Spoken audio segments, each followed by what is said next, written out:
Mm-hmm. Any thoughts? I'm thinking you look ill. It's one way to put it. What's next? And hey, Indigo.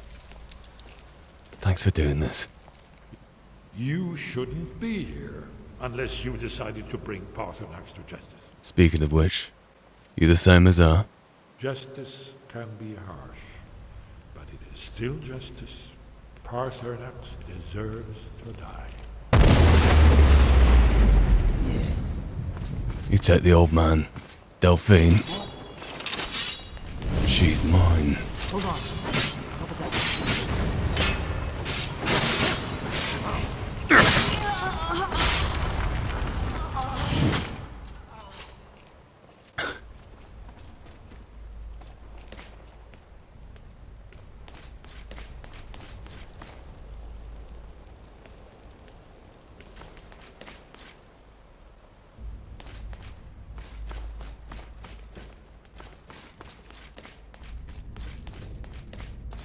Let's finish this.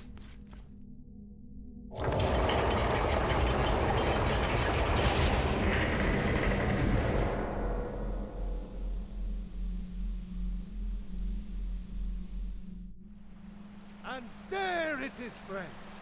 The ultimate truth. We are the children of man.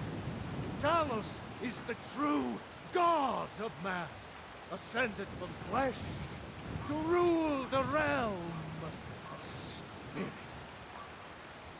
The very idea is So this is it. inconceivable to our elven overlords, sharing the heavens.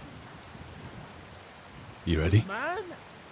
Yes, my friend. They can barely tolerate Any final thoughts before we go?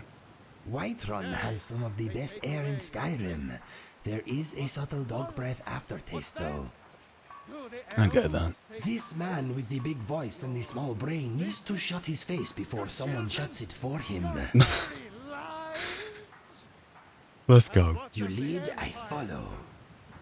Nothing. Nay, worse than nothing. Right. The imperial machine enforces the will of the Dawnguard. Little recap. Spent some time in, what's it called? Arcadia's Cauldron. Making more potions I can bear to carry. And some more arrows too, for the one which I lost fighting Alduin. There's one more thing. Oh, Jazargo. Jazargo's still not showing up, is he? Though at this point I think it would be more cause for concern if it's shown up and stuck around, because, well, that'd be unlike him, wouldn't it?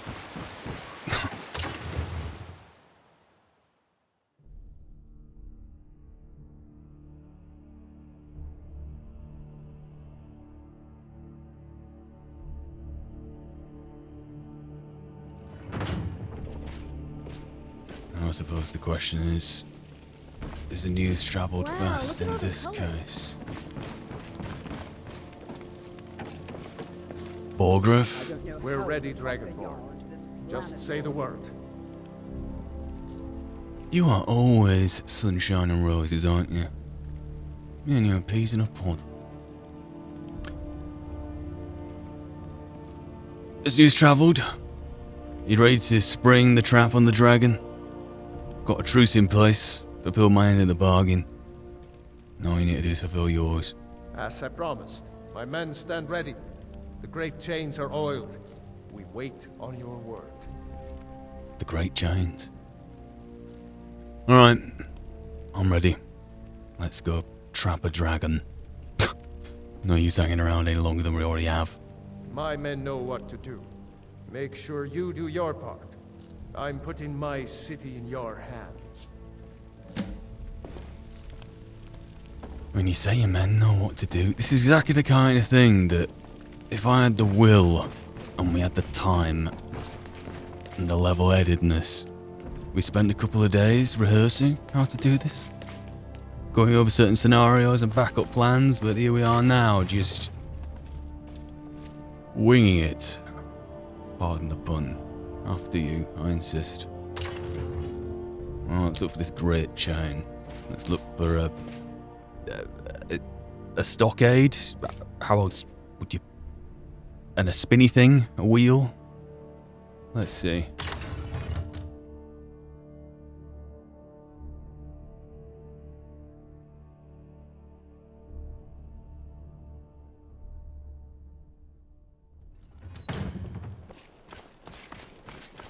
Here we go. Stockade. Great chain. Spinny thing. You do have a plan for luring a dragon here, yeah? Yeah. First. Look at this Irilith. Dragon of yours. We're ready. Viewer side. This dragon truly could come from nowhere. Cloud cover doesn't help. But just to think, Irilith, eh? On a day just like this, albeit a bit more sunny, where our journey started. Out there, fending off a dragon. You do And now we're have a here, plan for luring a inviting dragon one in. here, yeah? I know, little ironies and the truth especially is hard to look in the eye sometimes. Alright, Borgruff. We're gonna do this.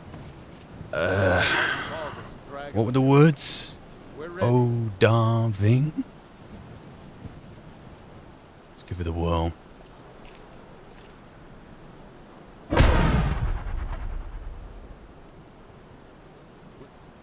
And to the front of my mind, provided that works. Ready when you are.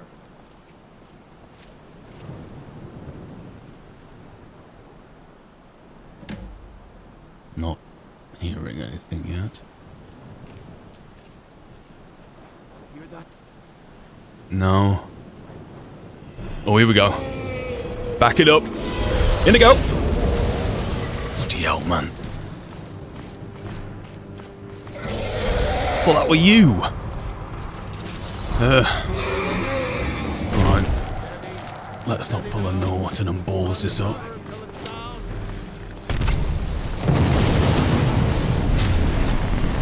That's an attempt on your life, mate. I'd back it up. Come on.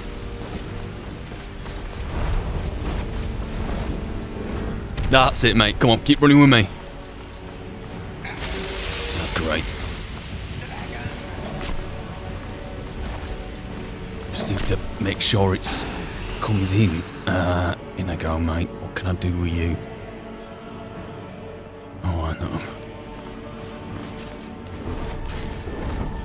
I can keep you here. Weapon stowed, maybe? That doesn't sound like it's inside.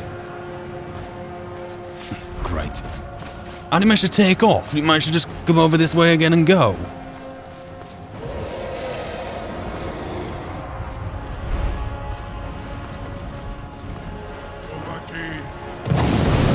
Right, here they go. Come with me and behave.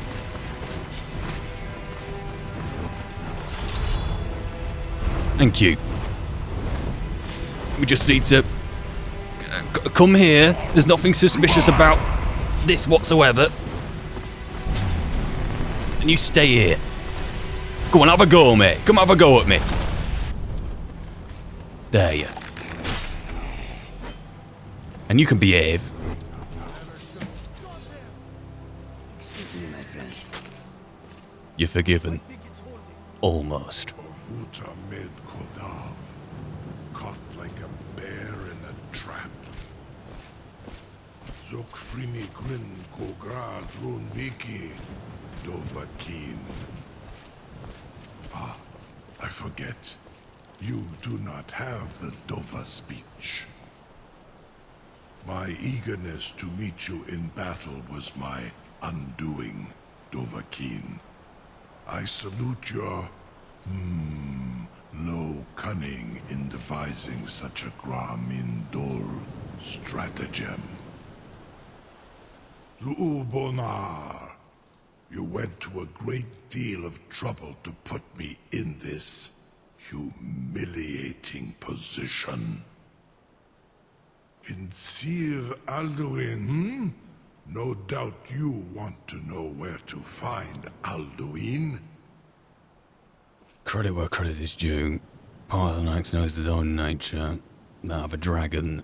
more than anyone. You're right on the gold with this one. It makes a nice change. I mean, to not have to open up negotiations with some terms. You've offered them straight up. Where's he hiding them? Renik Vaza, an apt phrase. Alduin Boval. One reason I came to your call was to test your Thuum for myself. Many of us have begun to question Alduin's lordship, whether his Thuum was truly the strongest. Among ourselves, of course, Muni Mae, none were yet ready to openly defy him. Alright. This is a common theme with dragons as well. You digress. You're telling me where to find Alduin? Once Lord Croesus, innumerable pardons, I digress. He has traveled to Sovngarde to regain his strength, devouring the Silesure, the souls of the mortal dead, a privilege he jealously guards. His door to Sovngarde is at Skuldafn, one of his ancient fanes high in the eastern mountains. Mindoran pa ok midoven avarantil. I surely do not need to warn you that all his remaining strength is marshaled there. Zuulost ofan hinlan. Now that I have answered your question, you will allow me to go free? Sovngarde. Door. Skuldafn. This is just the start of our conversation, and I'll be letting you go until Alduin's defeated. Ah, well, Croesus, there is one detail about Skuldafn I neglected to mention. Go on. Only this. You have the Thuum of a Dova, but without the wings of one, you will never set foot in Skuldafn. Of course, I could fly you there, but not while imprisoned like this.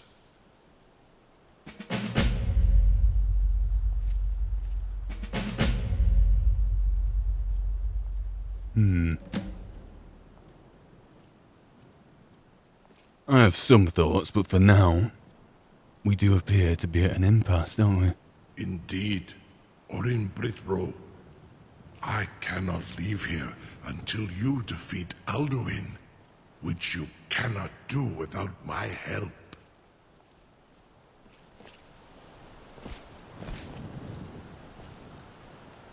You're seeing a go between me and you. Although, you're welcome to listen, I suppose.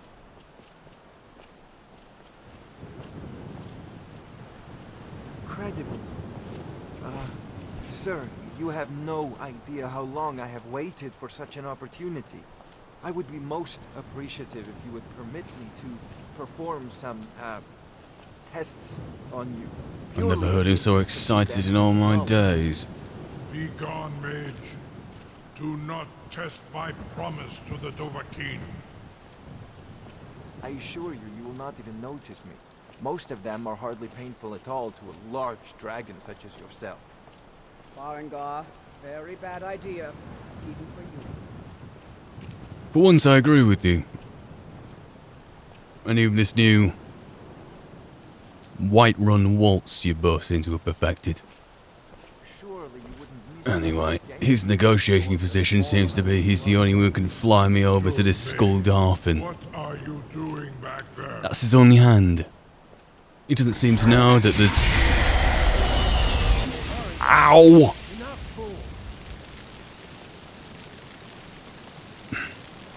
Parthenax, Durnavir, even Graham at a push. Could easily use their services, you know?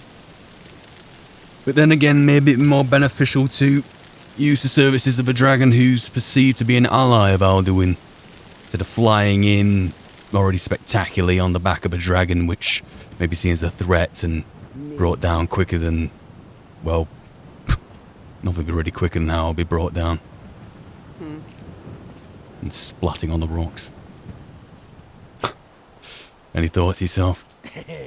Look at that silly gas bag. I bet he is feeling very embarrassed at the moment. I was thinking you were talking about Irilith. Any more thoughts? I'm thinking you look ill. Everyone keeps saying that. All set? You're getting pretty good at this dragon fighting business. Is that definitely you, Irilith? Yes. Right, you. You have reconsidered my offer, Onikan Kron? You will release me, Roland, if in return I promise to take you to Skaldafn and stop helping Alduin?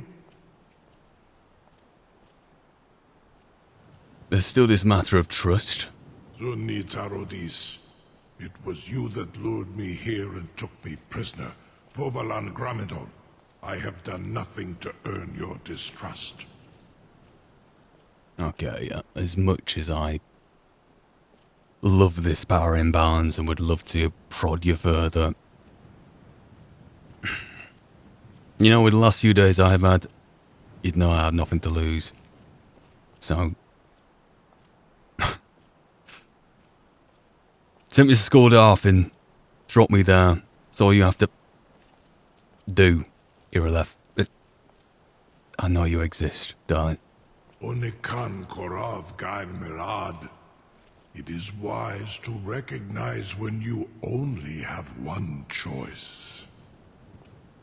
And you can trust me. Zuni Tarodis. Alduin has proven himself unworthy to rule.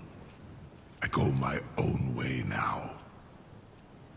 Free me, and I will carry you to Skaldafn. And what might you need,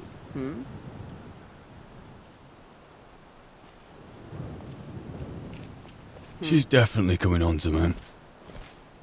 Right, spinny wheel things. Don't think I can be to do with the chain. Inigo. What are you doing? You want to talk? You can hang about here and talk to the dragon. I assure you he's a lovely fellow. Whistle if you need me, okay? I'm still amazed that your plan worked. Alright, now. Save your praise for later. Let's get this chain off. Jizargo? Minus the fur cloak? Why should I be concerned about the fur cloak when you've appeared? And why do you look so distressed? Jizargo? Can you hear me? Jizargo, stop thinking for a moment and submit to it. There's only enough room in this cat head of yours for one, I'll have you know. Norton, it's good to see you. 1 degree of separation and all that. Said I'd find a way to see you off, didn't I? I'd have written in the tome if you hadn't given it back, but the idea of that felt strangely impersonal. And yes, I get the irony of doing it this way, but it is with good reason. I can't be with you outside the tower. Can you hear me? Why am I not surprised? I do, Master. Am I going to get some answers for all this mysteriousness now? Shortly. I notice you neglected to mention you were going to capture a dragon, Norton. So what now? I presumed you trapped that dragon for good reason? Or did the Jarl want a court jester? He's going to take me to Sovngarde. That's my last stop. Best not to piss it off then. This entire place is made of wood. Dearest Norton, monster turned servant turned dragonborn. What a story. You've been more than I could have ever have asked for, you know. At your lowest point, lost and tormented, you found me at my lowest point. Me, Merlin, the all-seeing, all-knowing, trapped in my tower, plunder to the powers that be, powerless to leave this place. And together, Norton, we gave each other purpose, gave each other meaning, hope, responsibility. There have been reasons as to why I've been so obtuse through the years, why I've been so difficult, so careful. Now, take this. You're shelling out a lot of gifts recently. What is it? Another tome? Not quite. Something a little plainer. I hope within you find some of the closure you seek. There won't be answers to everything, but hopefully enough. Trust me when I say this. You're better off not knowing everything. What you don't know, you can't have pried out of you. What you don't know can't kill you. Remember, fate is inexorable, but only until the very moment Alduin is dead. From there on out, there is no prophecy, no destiny to protect you. The powers that be that hunted me will finally be free to prey upon you, as you've done your part and played your role for the continuity of time. Now only to be forgotten and thrown to the wolves. Any advice? My advice? I only ask that you read that book after Alduin has been defeated, by which time I'll be long gone. The contents aren't harmful to know, provided I'm gone when they're first known to you. And be wary of Hermaeus Mora. You were right. We have met before. I expect he'll be the first to come calling now prophecy no longer shields you. But with me gone, and you none the wiser on who I am, from whence I came, and the specifics of the mystery wrapped around my existence and my tower, I expect there will be no fruits to his labor. He may take that fact out on you. He may not. Hang on.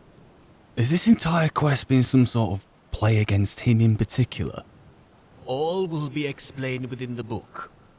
Mostly. Now there's the matter of the mark. Would you like it removed? Oh no. Sounds strange to say it, but it's become a part of who I am. Like you have, in a way. Please, save the niceties. I can remove the mark, though if I ended up back here it would help me in finding you. Provided you remained on this plane of existence, of course, as we previously figured. Look, I'm not gonna try to pretend that I fully understand who or what you are, even after reading this book you've given me. But judging by the way you talk of home, will you return here? Honestly? Truthfully, no. I ended up stranded here by accident to begin with. Then remove it. Not that anyone really sees it under the hood anyway. But it helped me live a more incognito life without it. Maybe there's something to be said about not having a big Mac-off blue tattoo on your head. Maybe I'll get a haircut. Lose the hood. Done. As for your friends, well, if you don't mind, I suspect Chisago may want to stick around with me. We've grown rather fond of one another, if I may say so myself, using his body. Haha. Don't you worry, I'm sure he'd agree. So when I leave with my tower, he'll be coming with me. As for Inigo, are you taking him with you to Sovngarde?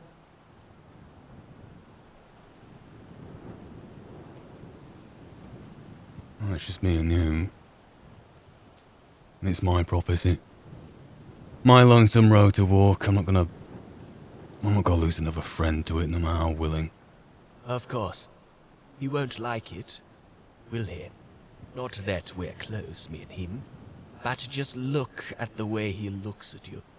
He adores you. You're the reason he walks this earth. He'd give his life for you, given the chance. Which is why he's staying here.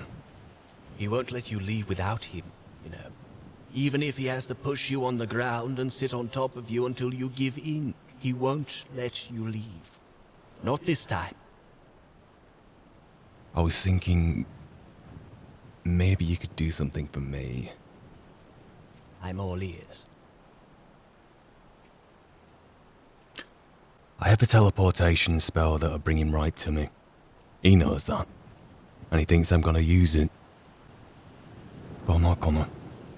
You and I are too alike, Norton. Now we're both making sacrifices for those around us, telling half-truths in doing so, all for a greater good.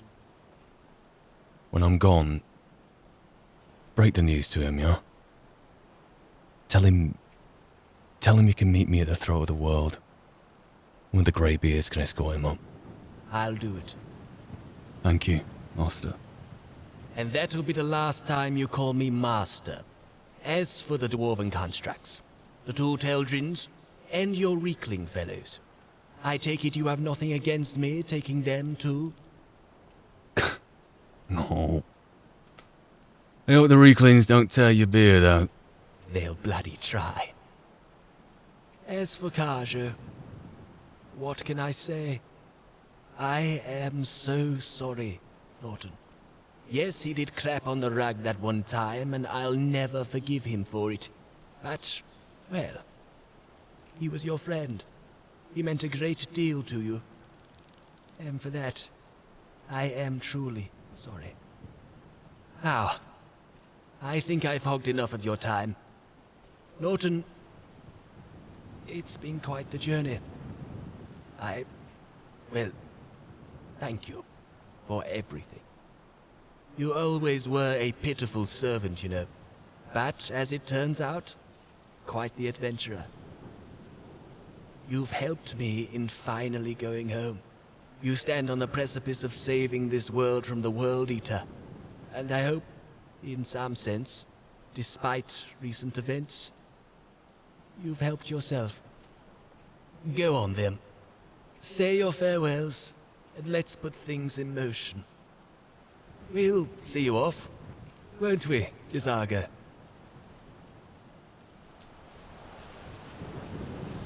I can't believe that worked. You and me both.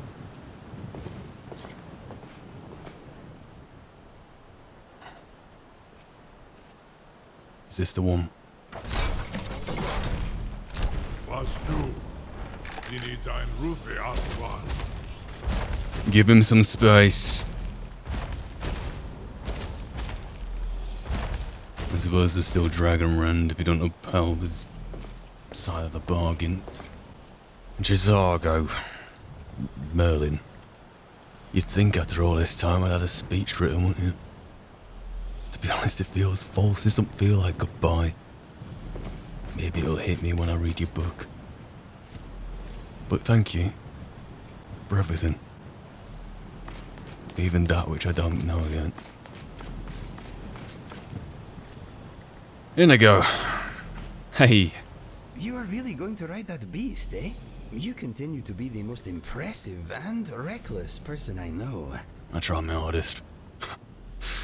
Don't you worry, mate. I'll be fine. I know you will. You are quite an inspiration. Remember to summon me when you reach your destination. I want to see this through to the end if possible. Yeah.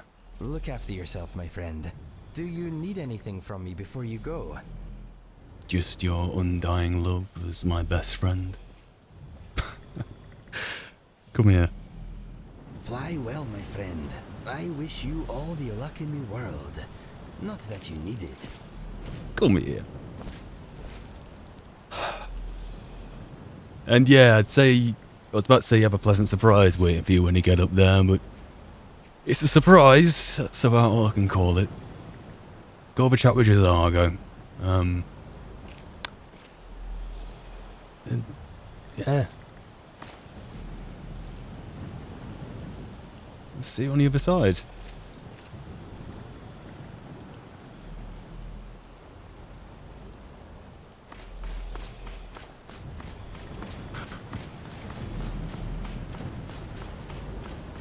We going? Saran Uth, I await your command as promised. Are you ready to see the world as only a Dova can? At this point, nothing much more to lose. My Dover's all I am. I'm ready. Send me to school, Darfin. Zuk Brit Uth, I warn you, once you've flown the skies of Kaizal, your envy of the Dove will only increase. Amativ, Mu Bo Kotin Stinselok. The bravest person I've ever met. The biggest fool. May Kinneret guard you while you pass through her realm.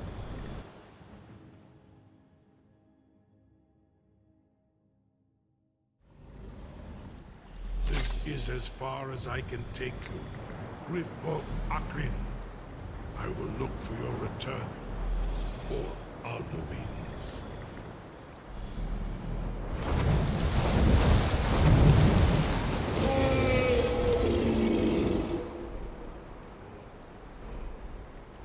Let's get to the highest point, which is that. I've already got Draugr taking aim at me. Alright. Front of the mind.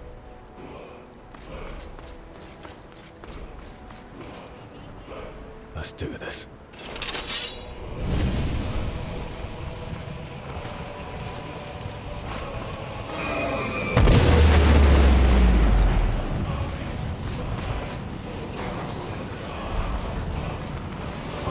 Who's first? You then. Oh, and you.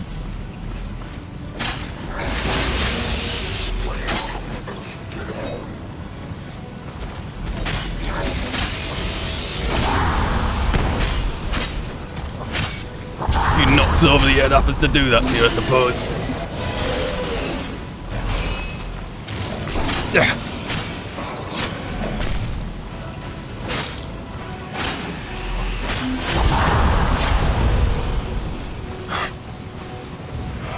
Let's make some space.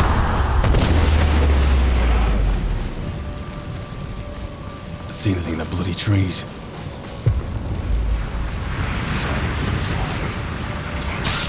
Ow!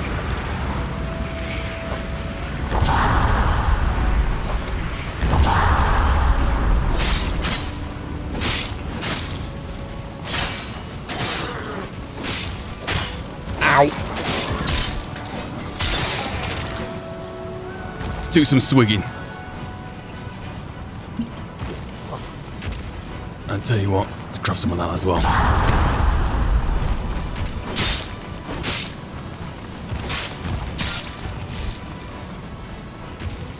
Come on. Is that yours? Or is there a mage around it? Oh, there we go. Come here.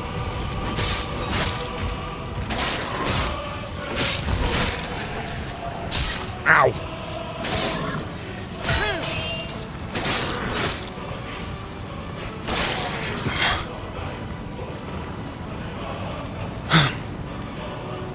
Tiring work, this. Let's have another swig. Better.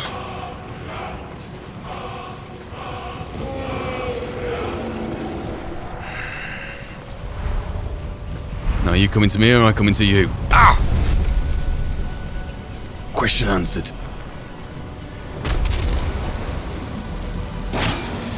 Let's not keep me waiting.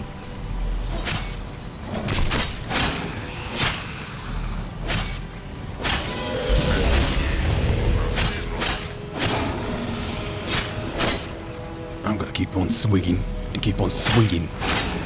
Swigging and swinging. A biography of Norton.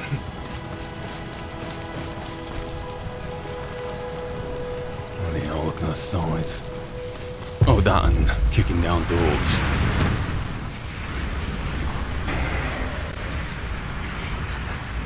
Knock, knock. Me again. Forget it.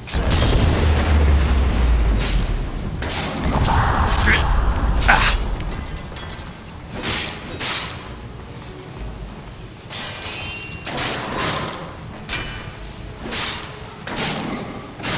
Sense that one's behind me. Let's just deal with you. Turn.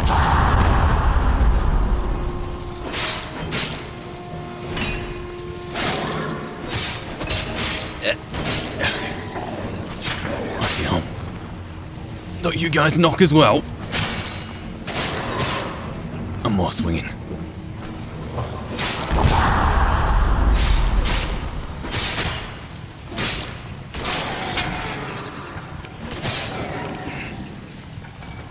And up.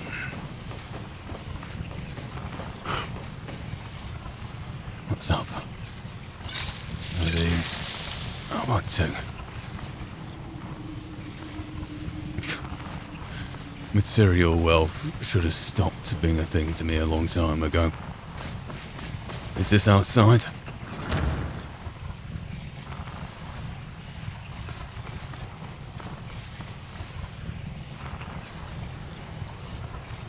Almost peaceful.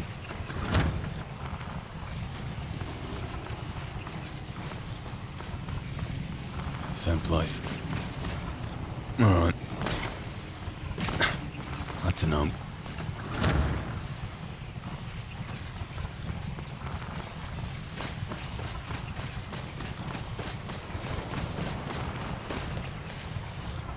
Onwards and upwards, as I say. Hey you! Almost. As if that missed.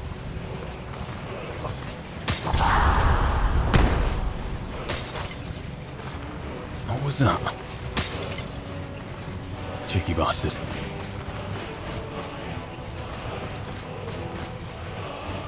Alright, let's go up for them. You can come down to me. That'd be very polite of you. Let's do this.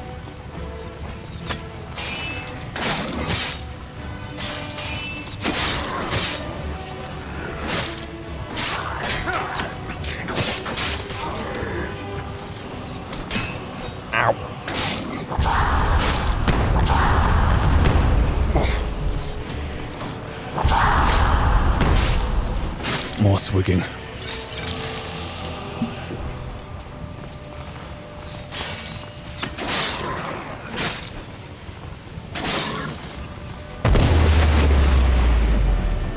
Oh, you're the one to side from earlier.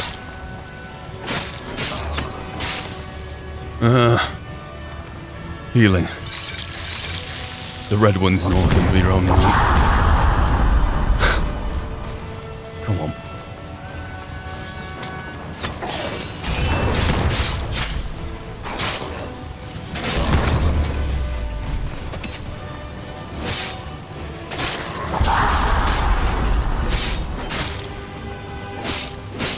More swigging.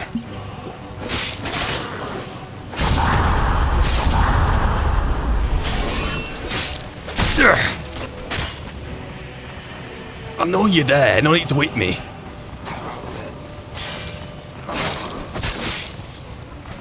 What, are you even swinging anything? Are you just giving me a right hook? Got naught in your hand? Two can do that. You side guy. Sit down! And you, bar fighting it out. Do you know where I come from? Do I look like a posh twat? Am I a postie?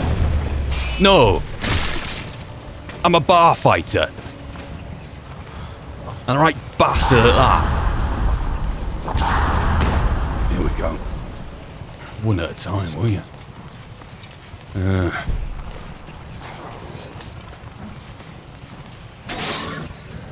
That's for your mild inconvenience.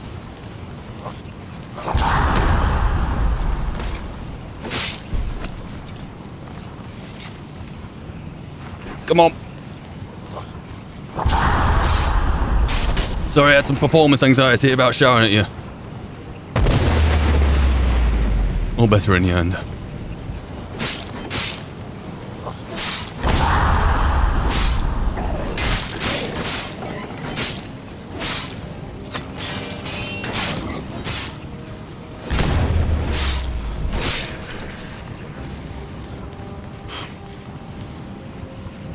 Now, that was more like a portal than a door, but promising nonetheless.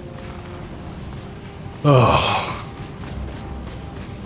You know, these past few days, it's been hard to feel alive. But it's horrible that a good old scrap is the only thing that can make you feel alive. Here's you a big mack-off axe. Come on then. Have a go.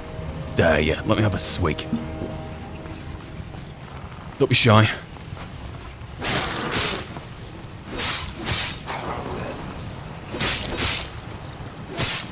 Thanks for playing. Oh, and you. You trapped it.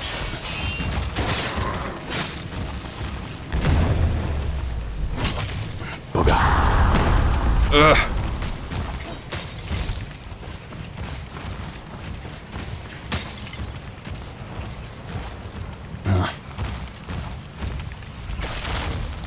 Alright, you come around here? I mean, you're welcome to. Let's get rid of you. Ow. Now, my advantage is playing against me now. Yo, you have some range. Here we go.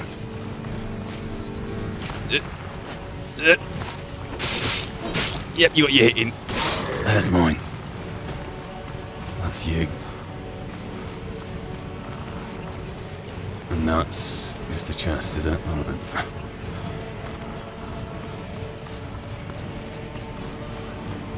What about here? Looks like there's gonna be my way up top, but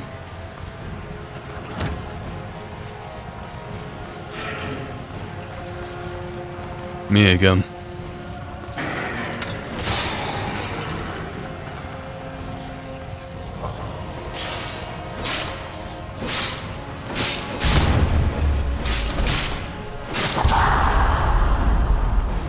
You once again, going with the old right hook. Facing that on my life.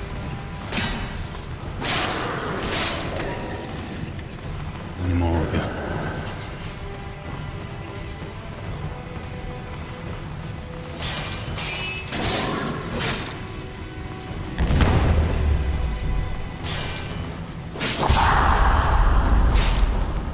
It's another swig.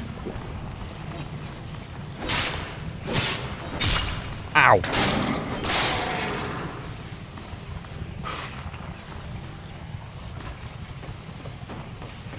And down again. And out.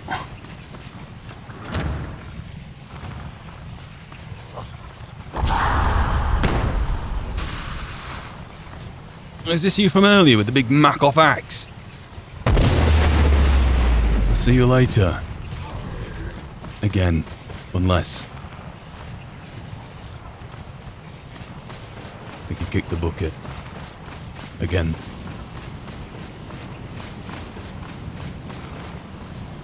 Alright, well, I'll just check around here, but I think... Now, to go up is to go in. See if Caliburn's guiding light brings me out the other side.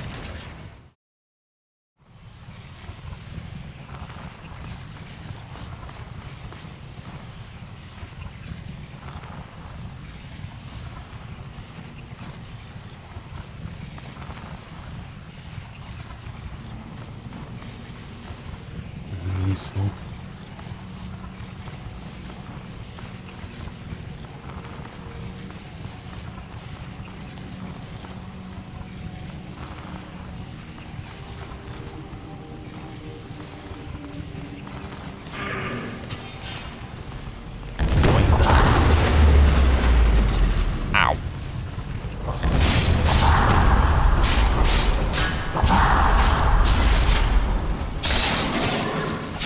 is a big sword.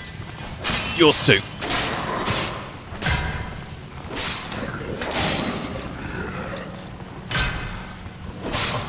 I'll have a swig or something. Ow!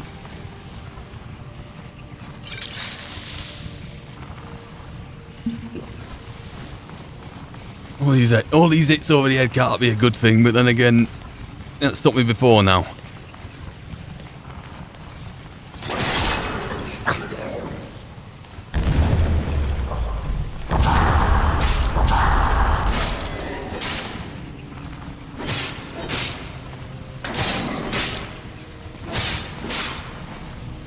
Come on then.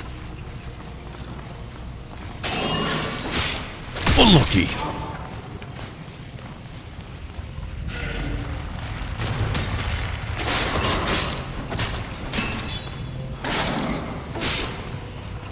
Judging by the size of those swords, that accurate in me may as well be a bloody garden trowel.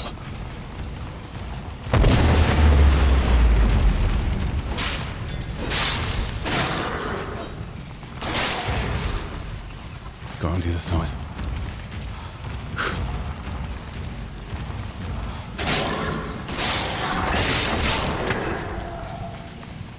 Right, that'll be yours. After you.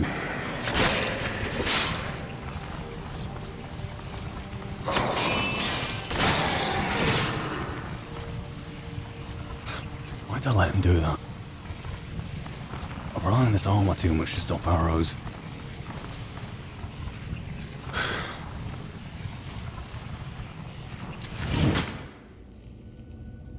Right.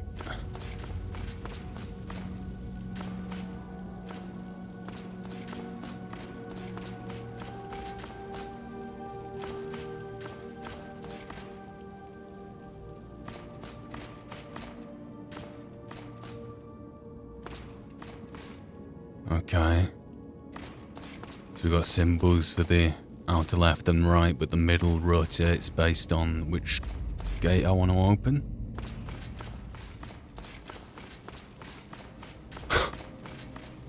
Well, those pressure plates earlier were designed to take me out, but somehow I've managed to bypass them, but I suppose this would be what would do it if prophecy wasn't protecting me. Let's do this. 1 for 1. 2 for 2. And now the variables.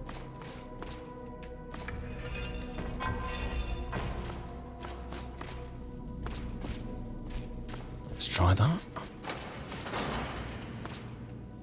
Open one but not the other. Okay.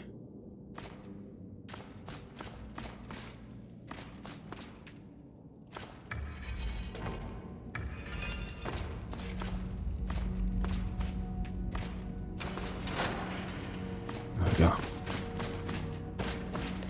Now this. And that.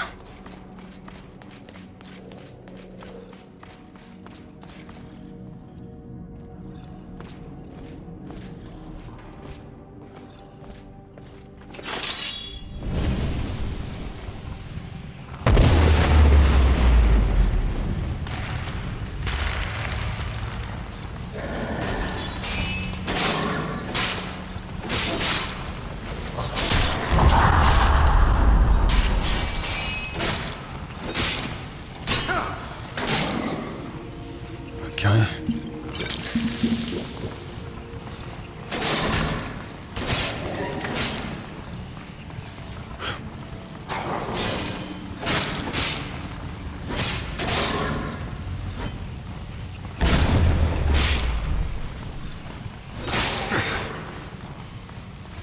Alright. That way through. Oh, crime.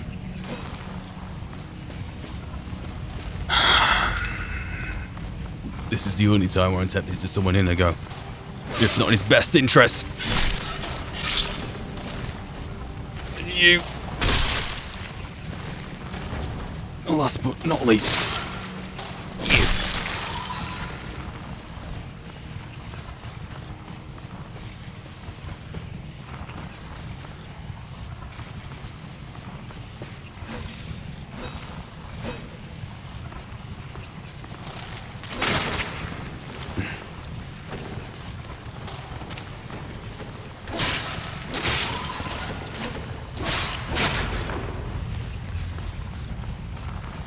mother could love a face like that.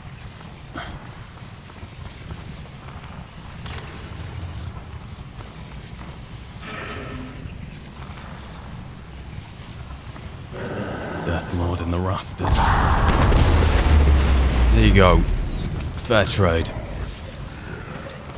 Leave you though. Go for you first.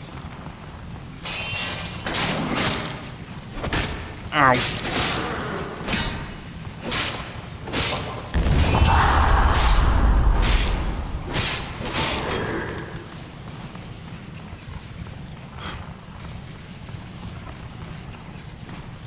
Oh, this is child's play.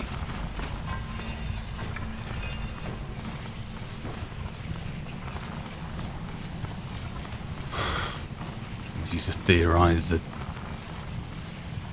these runes are designed to keep the Draugr in, rather than people like me out. Which is quite sensible. Now I'm going to think that with more hits over the head that I take with every waking second is the only kind of puzzle that I could possibly solve in the end.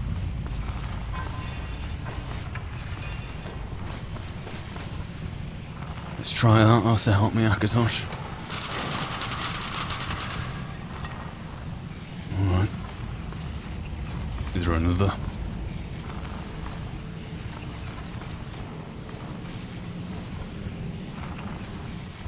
Ah, there's a third. Which matches that. Okay, let's get these back up to match them again.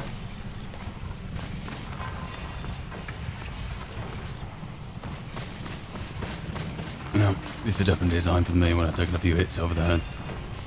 Without question. Give it a whirl. And we're on. Prophecy protect me. Here we go. Almost there, Norton.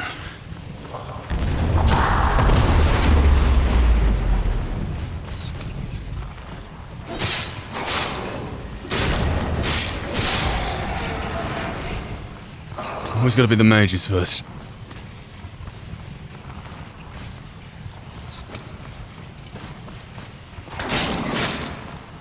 And then you.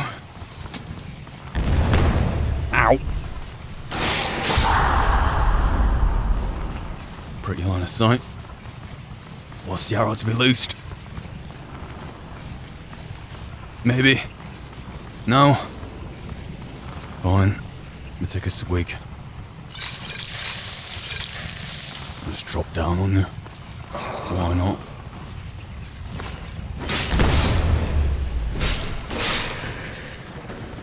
Is that an Elven's?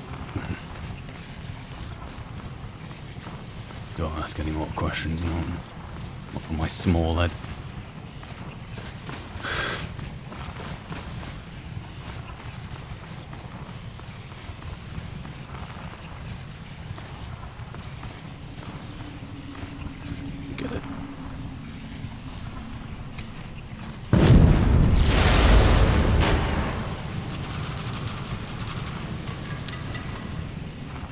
Every time.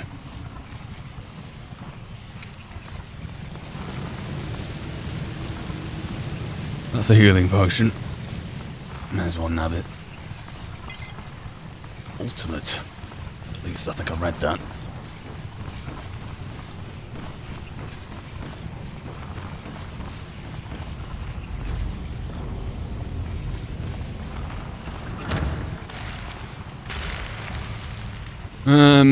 Change of plan.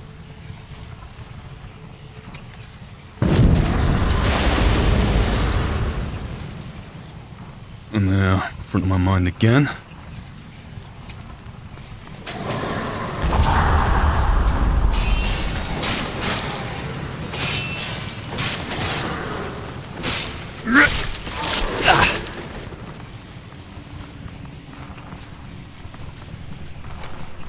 Burned to death. Goodbye, mate.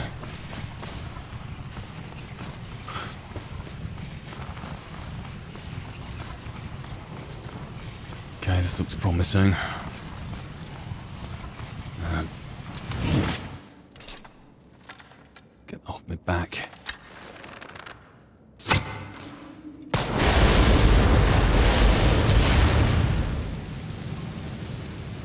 through the arrow. Something for the generations after me, eh?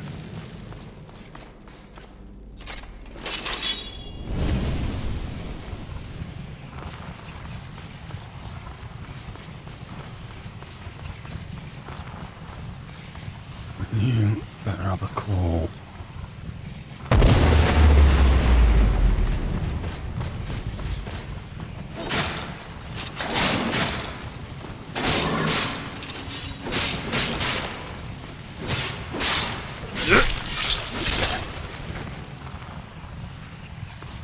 You better do.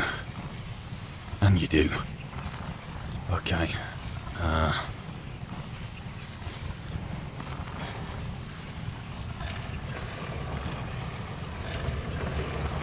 Okay, was that it? The quick glance I had? Yes. Yes, it was.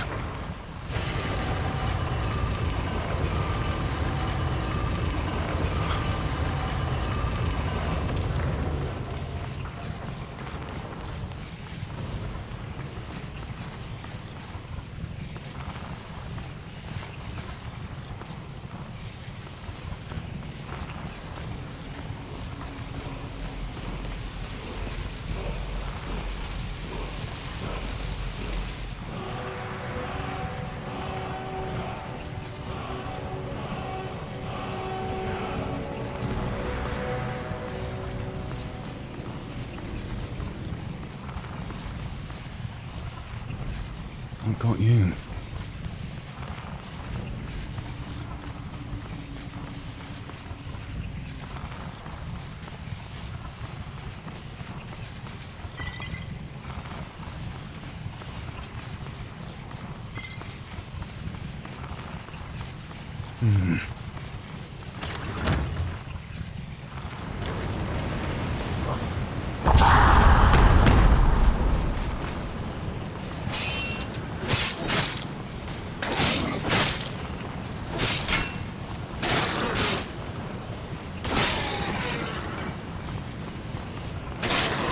Ow!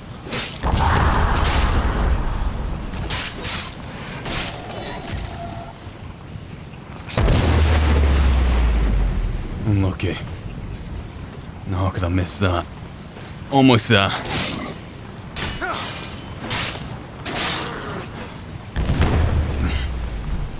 Some more sweets. We're gonna have enough of these in the end.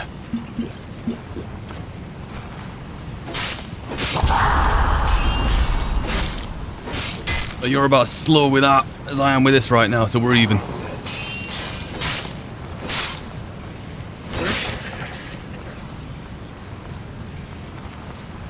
Alright, nothing else for me here.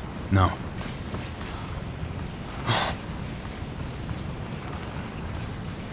The owl. When Ordaving said taking me up to the mountains, I assumed you went right to the top. I didn't know there'd be another climb. Alright, come here. You know, you come here. Put up of running around after you lot. Come on. Thank you.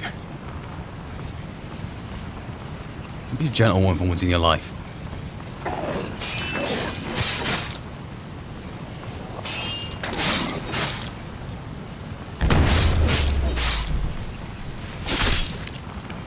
Thank you.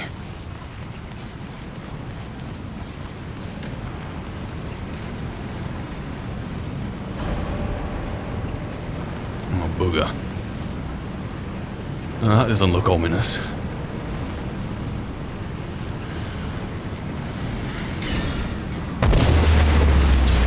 Just have a go at you. If I can reach it.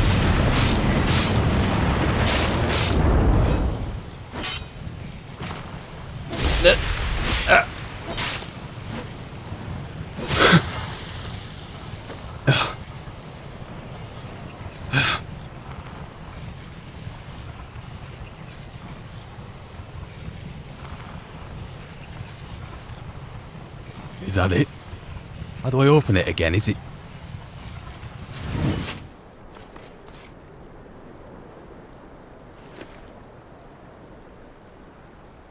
Okay. Okay.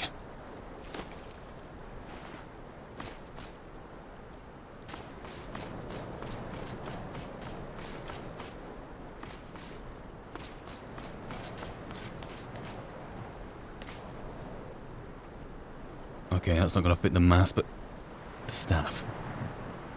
Plonk that in.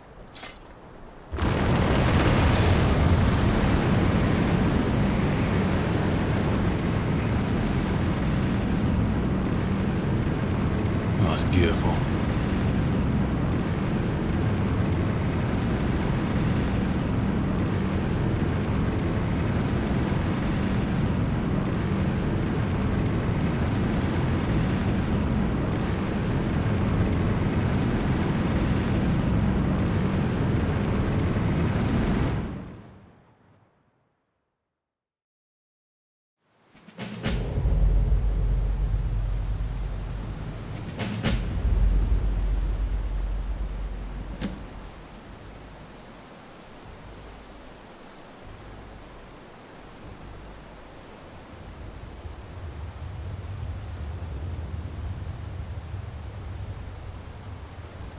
Holy crap.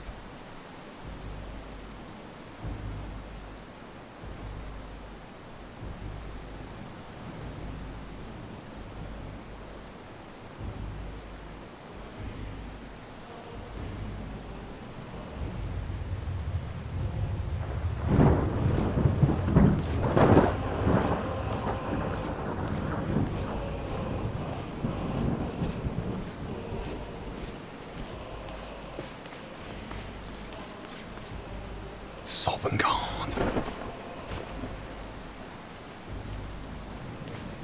I thought the soul cairn was just plain wrong.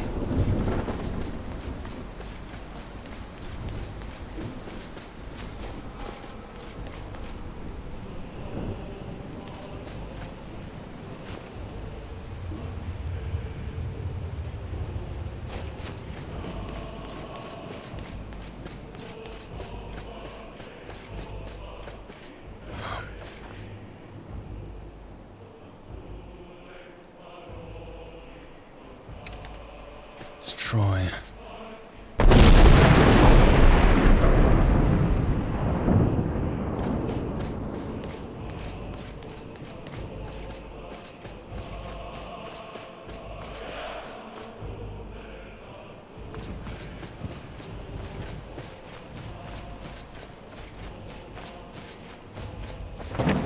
Who are you? Turn back, traveler. Terror waits within this mist. Many have braved the shadowed veil, but vain is all courage against the peril that guards the way. Is this Miss Alduin's mist? Is this part of how he's harvesting souls here, apparently? I do not know, but none have passed through. Alduin, his hunger insatiable, hunts the lost souls snared within this shadowed valley.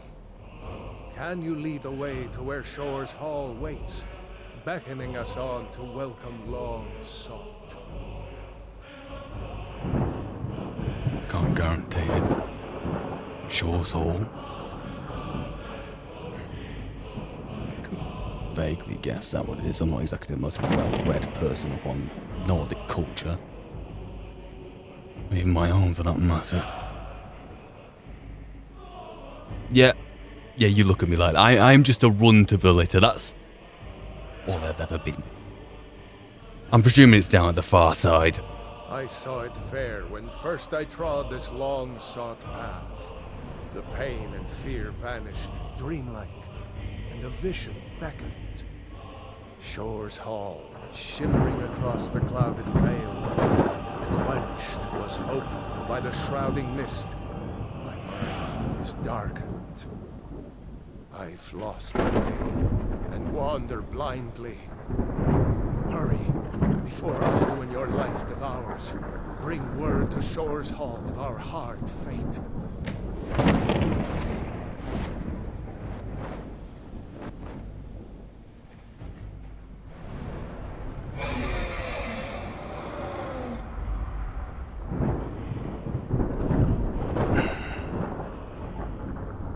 Best of luck to him.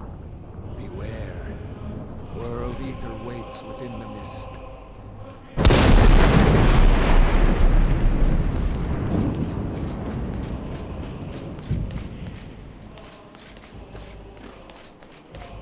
There is no escape. Courage is useless. And with an attitude like that, I won't blame you. Bit rich coming from me, mind you.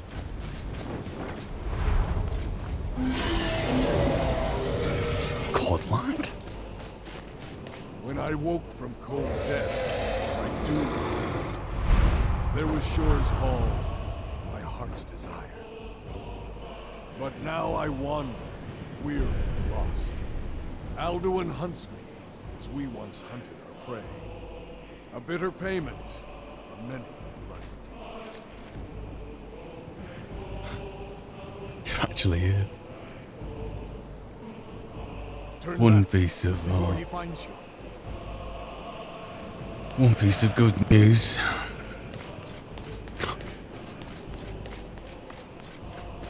I'm just gonna wander. Do you know the way? I'm weary and lost. Over there, maybe? Not this way.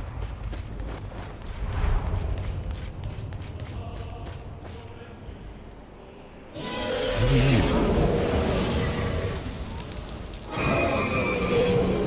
Courage is useless.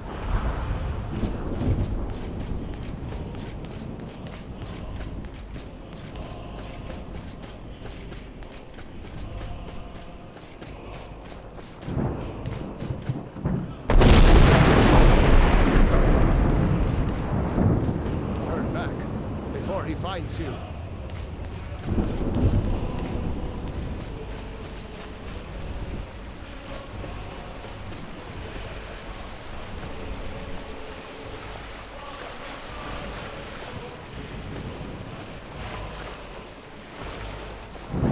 That's it. That's where I need to be. Oh, I'm ever so curious.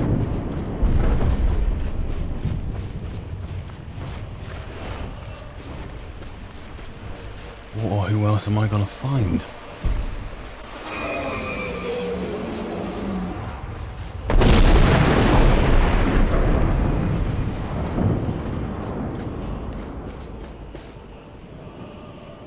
Are you?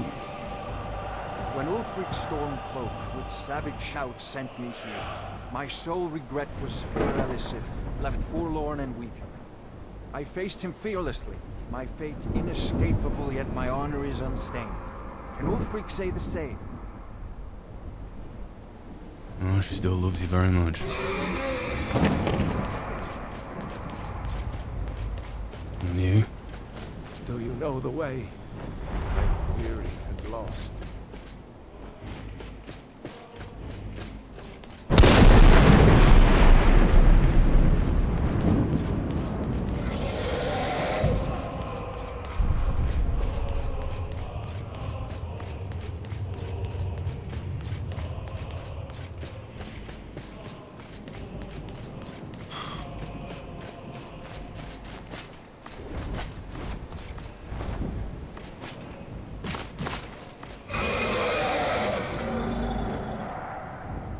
It's on the win, alright.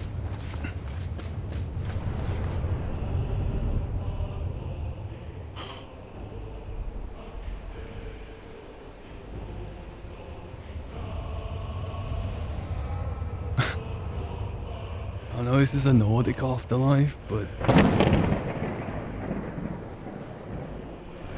it's like a bit of a detour. I keep half expecting to find Kharjo. It's incredibly stupid, there's no logic in it, but...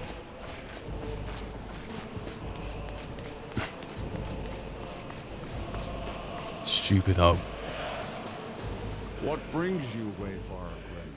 To wander here in Sovngarde, Soul's End. Shore's gift to honor dead. You're a big bastard. I pursue Alduin, the World Eater. I know he's behind me, but I'm gonna tell you that anyway. A faithful errand. No few have chafed to face the worm. since first he set his soul snare here at Sovngarde's threshold. But Shor restrained our wrathful onslaught. Perhaps deep counseled your doom he foresaw.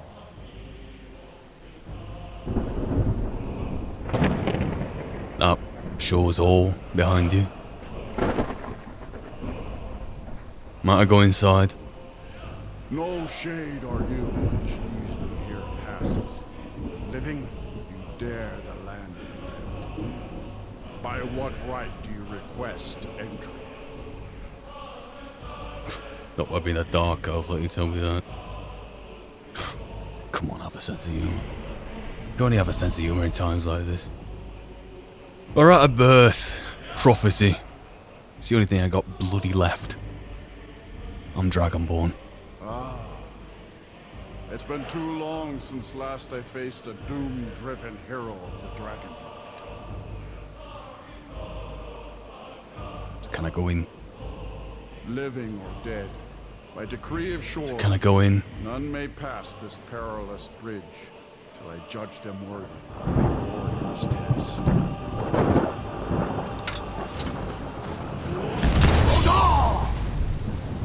Alright, this is something I can do. Ow! You are massive! You fought well. I find you worthy. It is long since one of the living has entered here.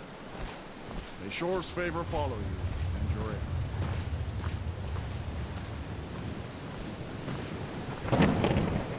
Thank you very much.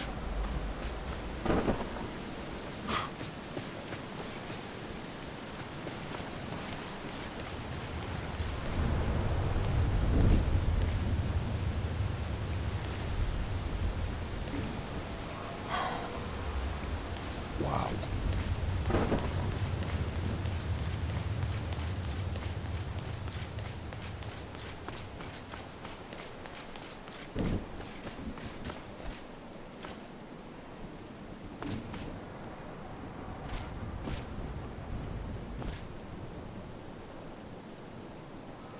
Ever feel like you're dead but nobody told you?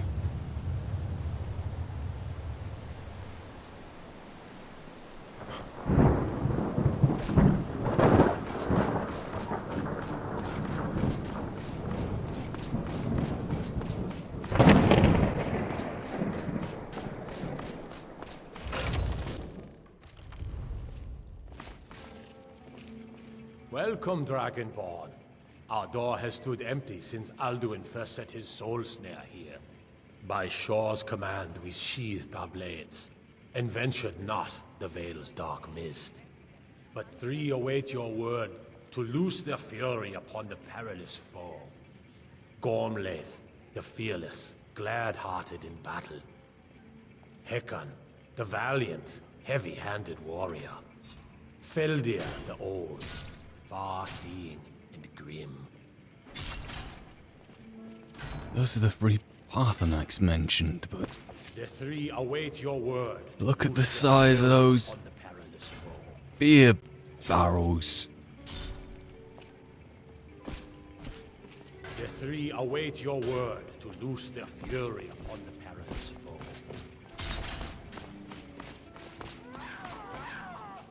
Far you've traveled, your trials long, to taste of Sovngarde's sweet delights. Await your word to loose their fury upon the perilous foe.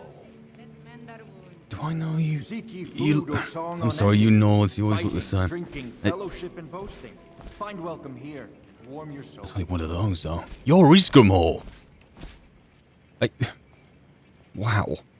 The three await your word to loose their fury upon the perilous foe. I'm a dark elf. Don't entertain me. I won't blame you. By Shor's command, we curb our wrath, so we feast and sing till the final doom. Who else? Shor's high seat stands empty. His means my disciples still follow the difficult path. The way of the voice is neither wide nor easy.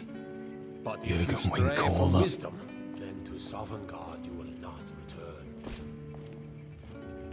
I long to fight that foul worm, but by Shore's command, curb our wrath. And those other three, are they not curb their wrath? Dragonborn, have you come to cleanse Sovngarde at long last of Alduin's foul mist? Well, you're not going to do it. Who are you lot? No gloom can hold my heart for long. Shore's power protects this hall, where no shadows lies fear. Brought by Alduin. My blade is restless. Good size those shields. Meat and mead must ever make way for the clash of steel, the song of battle. Would Inigo accept a Sovngarde sweet roll as an apology for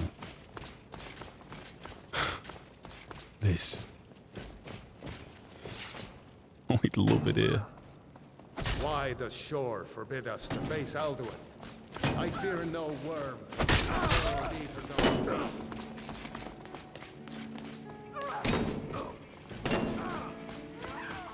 Alright. Who are you? At long last, Alduin's doom is now ours to seal. Just speak the word, and with high hearts, we'll hasten forth to smite the worm wherever he lurks. Hold, comrades. Let us counsel take before battle is blindly joined. Alduin's mist is more... A cup, Dragonborn, to death and glory.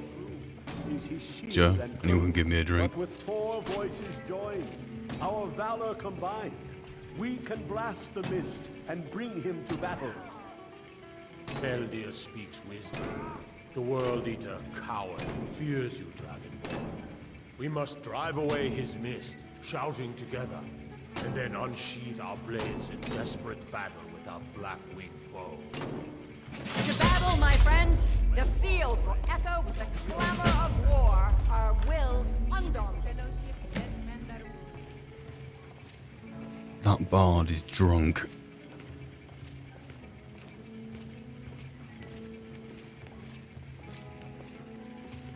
Because now it starts playing properly. Hang on, what's over here?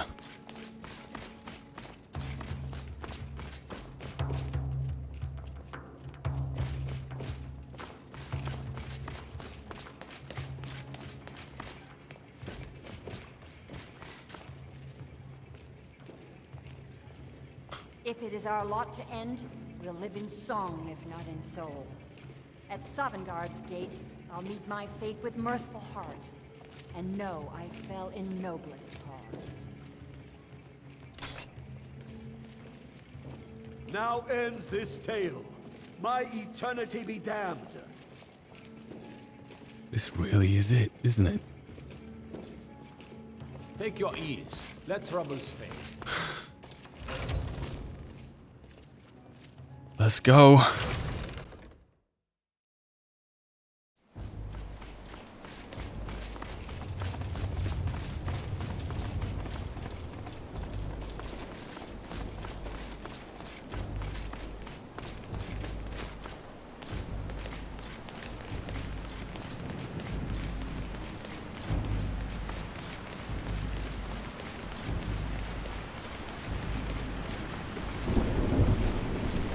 Eyes of Shore upon you this day.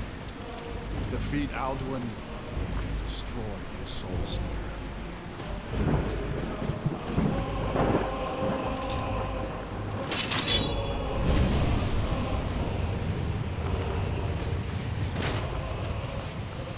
Cannot fight the foe in this mist. Clear skies! Combine our shouts! Alright. On your cue.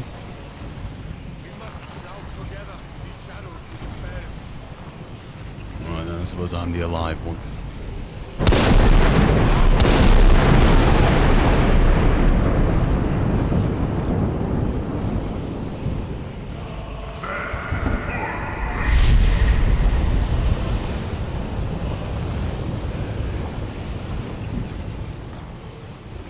Again?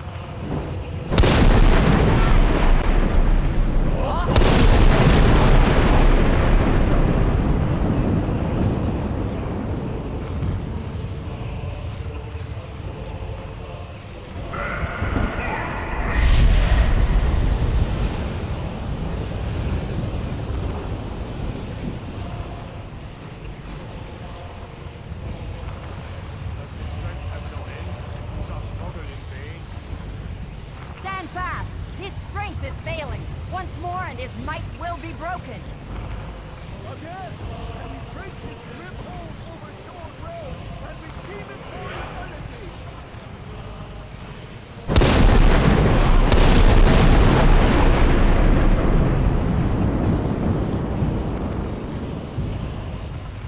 Endless wait gives way to battle.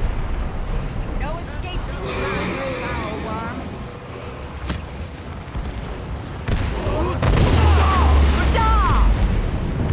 In we go. Okay.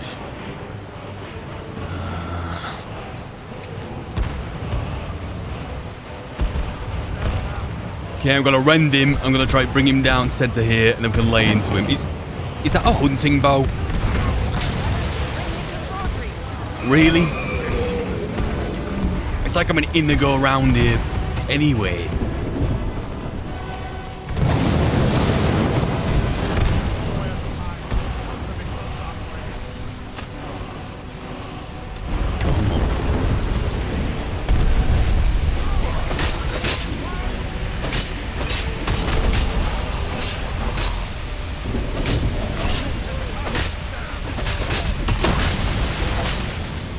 Okay. Now the swinging begins. Guess I want a stamina variety in. Okay. Regen. And slap that on. And that.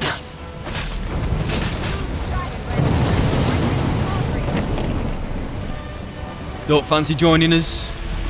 You're gonna channel your inner path and axe. Unbelievable.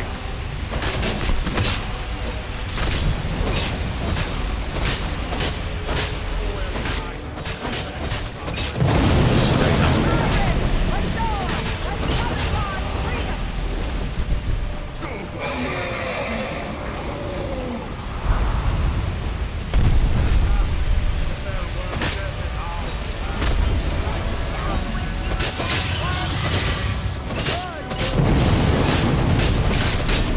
Swigging time. More, and let's top it off with.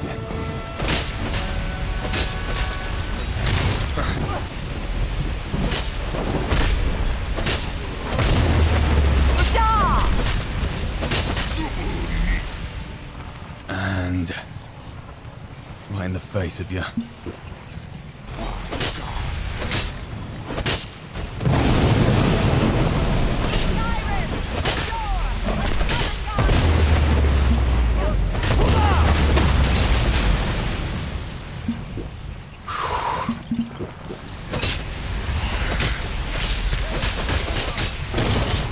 Ugh.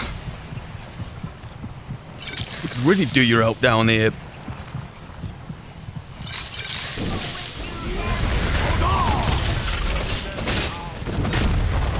Tail's lethal. I should know if you hit me in the face with it like 3 times at the throat of the world.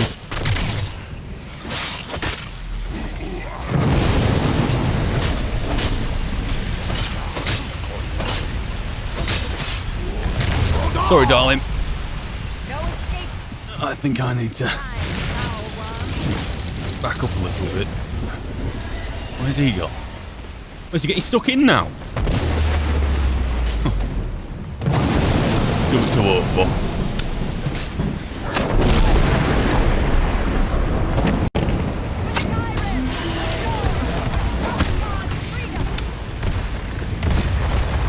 Now he is.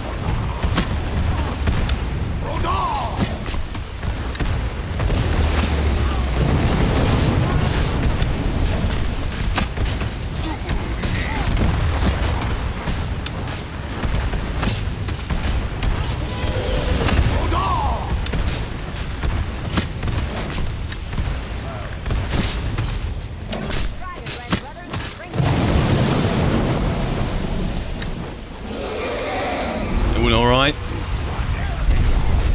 Not even sure if it's worth asking if you're alright. You guys are already dead.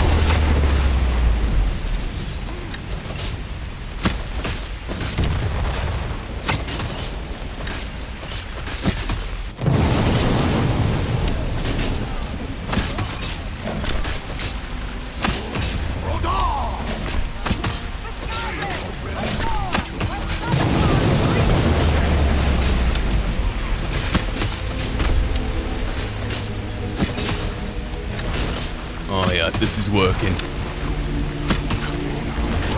Swinging a serpentine in half, pirouetting everywhere, I can't even get any hits on.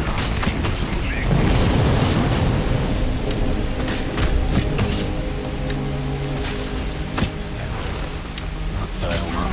Almost hitting me with it.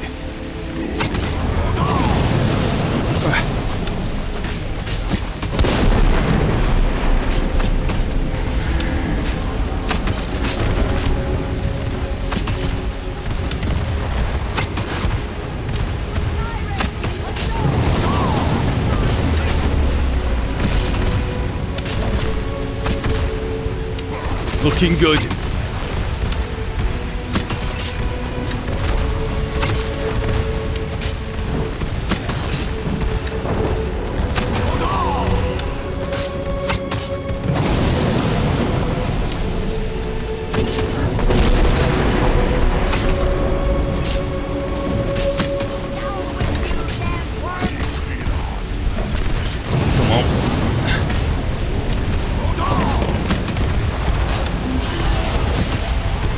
Keep this up, we won't get back up again. If we don't get back up again, we actually have a chance.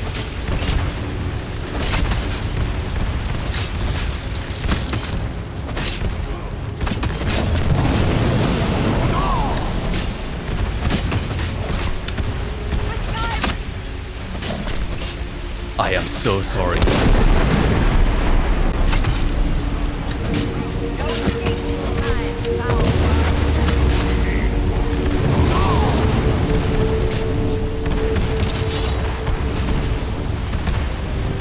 Lay into him. Not looking very good for you, is it? What happens when it gets personal, mate?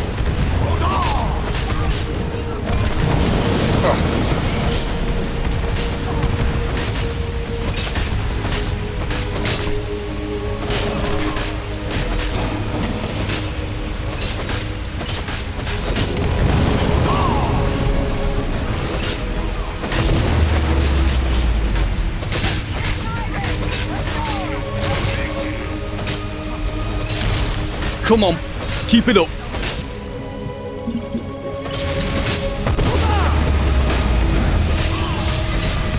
That is for Carjo!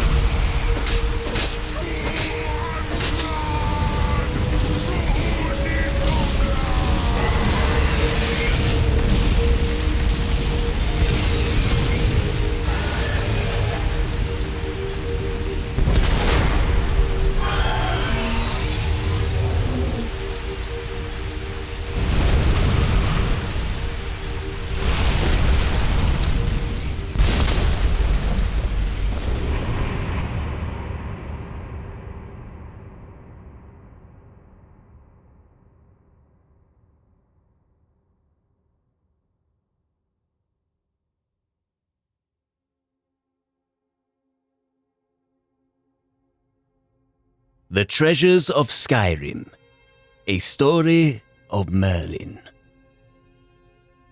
It seems rather fitting that this tale must begin with a single mistruth. This has never been the tale of Merlin, far from it, but the story of a Dunmer named Norton, my servant, and, though I could seldom tell him, the greatest elf I have ever known. Herein lies a great and heroic tale that few will ever have known. A tale of growth through decay, transformation by self-actualization. A tale of true friendship, absolute companionship, of what it means to be virtuous, to act with righteousness when treading the murky waters of hypocrisy and hard truths. It's a tale of how ultimately one can never change.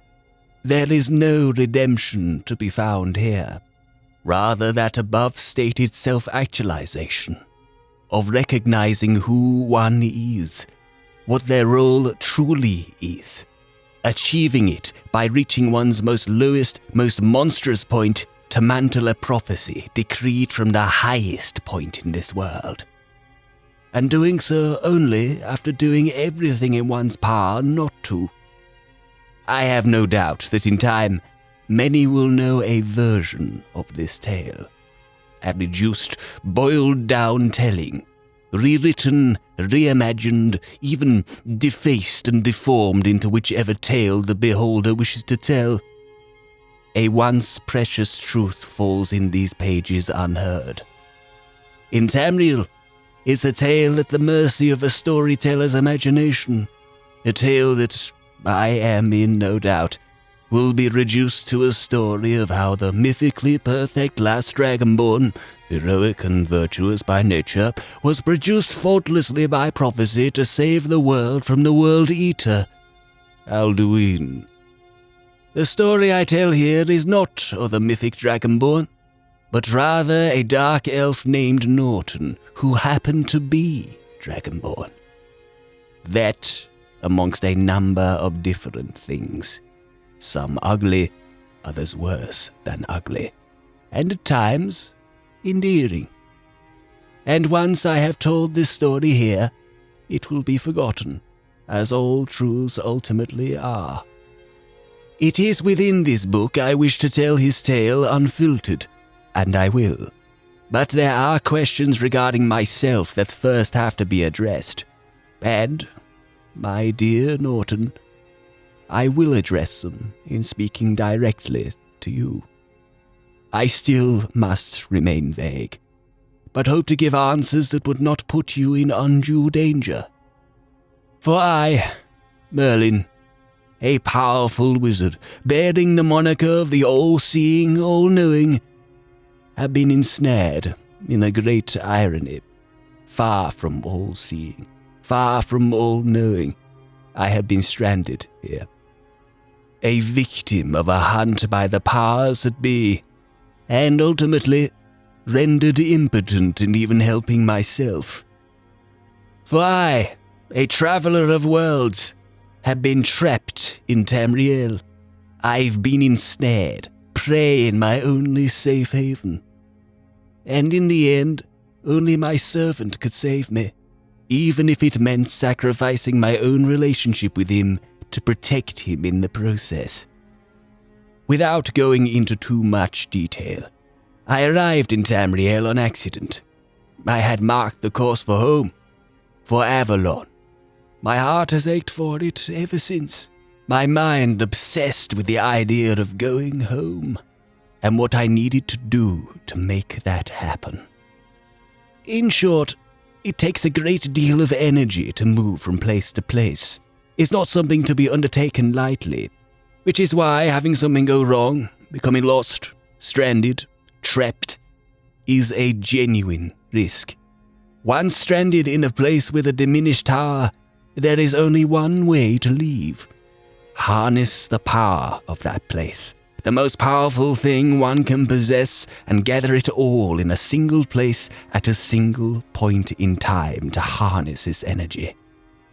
In Tamriel, it has been the artifacts, and thus the quest was born. At first, it was my quest. It's not been my first unsuccessful trip to another plane of existence. I saw very little of Skyrim, though I did find a lot of reading material before I was preyed upon by the mysteries of the Daedra. In particular, a Hermaeus Mora, seeker of the unknown, an ordeal that confined me to my tower for many years. It was upon reading of Herma Mora that I came to understand the magnitude of my near miss, and the irony. It is Mora too who has the moniker of the all-seeing, all-knowing. If the methodology that I possess came into his sphere of knowledge, the consequences could be dire. So, in order to carry out the quest, I had to do this deed by proxy. I had to enlist the help of another, employ another, take someone into my service, first as servant, and then in time, as the one who would champion this quest for me. It would be a long process, entangled with snags. How could I find one capable of tangling with Daedra? And one who I could make sure wouldn't compromise my safety in the process? It was a momentous task. Though years later I would once again find the confidence to trek outside the tower again to aid in the quest once more, it was right then, at the birth of this quest, when I was confined to my tower, that I was facing the idea of having to brave the outside world and recruit outside help. That, in itself, so soon after my near miss, would be perilous. Finding any would-be servant would be easy by comparison, though finding my Norton would not. Until he found me. Fate is inexorable. A boy, playing had been a man, gaunt and haggard, fingernails ribbed with dried blood that reeked of both the guilty and the innocent, dragged his feet aimlessly on that colourless day. Looking back, perhaps even then, fate was trying to pull him towards Iverstead, to those 7,000 steps in the throat of the world. But the boy, not yet our hero, veered ever so slightly south, to the mouth of my tower, on another track completely. Behind those eyes a withering soul lie, drunk, high, or paralyzed with the realization of what he had done. And for some reason, I took him in. If I'd have known how pitiful a servant he would be, I'd have turned him away. But fate is inexorable, even for me. And besides, as defeated and remorseful as he was a charming fellow, with an endearing aura that was, strangely, comforting to be around. He bore a great burden, to which I come to learn piece by piece, comment by comment, perhaps taken advantage of him with some magical encouragement here and there, over our nigh on 2 decades together. During that time, I had attempted the quest again. There are certain relics scattered around the tower from my escapades outside. I even found some lesser artifacts for the vault itself in the end, once I braved the unknown without Norton knowing I'd left. After my running with Mordor, true artifacts with true power from the lining of Nirn's pantheon were now beyond my grasp, and thus, any possibility of acquiring the power I needed to return home by myself. Norton would take years to be ready. For that moment, and many years more, he was bound to his oath of pacifism, of a simpler life, seeking forgiveness for his past in my tower. Although a pitiful servant with no signs of getting better, he had taken my heart. My quest of finding another to do my quest on my behalf, and knowing I'd found that person in Norton, was only complicated further with the incident where I discovered he was Dragonborn. I not only had to research and cultivate that mild inconvenience, which took a great deal of time, I had to come to terms with the fact that, if he was indeed Dragonborn, with such power I had the elf I needed, but the world needed him too. As Norton's part in the quest neared, and Norton further endeared himself to me, I had a painful conundrum to deal with. If he was to interact with the Daedra, as I had done and very nearly suffered a fate worse than death, the only way I could protect him from being targeted because of his association with me was to deny him any damning details of my existence. To protect my Norton, I had to sacrifice my own relationship with him. I couldn't let my guard down with him. I couldn't tell him how I really felt. For his own safety, I had to treat him with indifference, keep my guard up as to not loosen my tongue and bestow him with any knowledge that would one day see him killed by the gods for possession of it. I must say, there is nothing more painful than not being able to embrace your own boy. Norton would become my one link with Tamriel, and in turn, the likes of Hermaeus Mora. All precautions were to be employed. Norton is a smart fellow, socially speaking. He's wise, catches things that others don't. And over time, he noticed my facade, to which I had to double down and push back as to not divulge anything prematurely. I also know that over the years, my attitude towards him pushed the boundaries of what any reasonable person might find acceptable from an obtuse old man. Yet, he stuck around. No doubt, Norton, you have suffered more than your dark past in my tower, but also my unwillingness to level with you, the answers of which, unbeknownst to you at the time, would have surely meant a fate worse than death as you parleyed with the danger on the quest. So why do I tell this now? Does this not put you in danger? With me not here, and the knowledge being basic, no detail or substance, it's moot for the likes of Mora. I could have told Norton things, and did in the end as I loosened, but the risk is lessened once I'm gone. Even with the knowledge in these pages, Mora knows nothing of the science, of the philosophy, the technique, the craft. Anyway, enough of me. This is the story of Norton. As for Norton's tale, it's ultimately up to him to share his complete story. I know you will, Norton, no matter how long it takes. Whenever you're ready to unburden yourself of the details, Inigo will have your ear. Nonetheless, here's what I know and have known. Relive it with me. Children without a functioning family or home around them have two options. One, where they wither and starve, or bring home the bread themselves, no matter the cost. Some turn to stealing, robbery, murdering for money. Others to fruitful employment and an unlikely bright future. And the rest to the only thing they know, getting themselves into bother and scrapping their way out of it.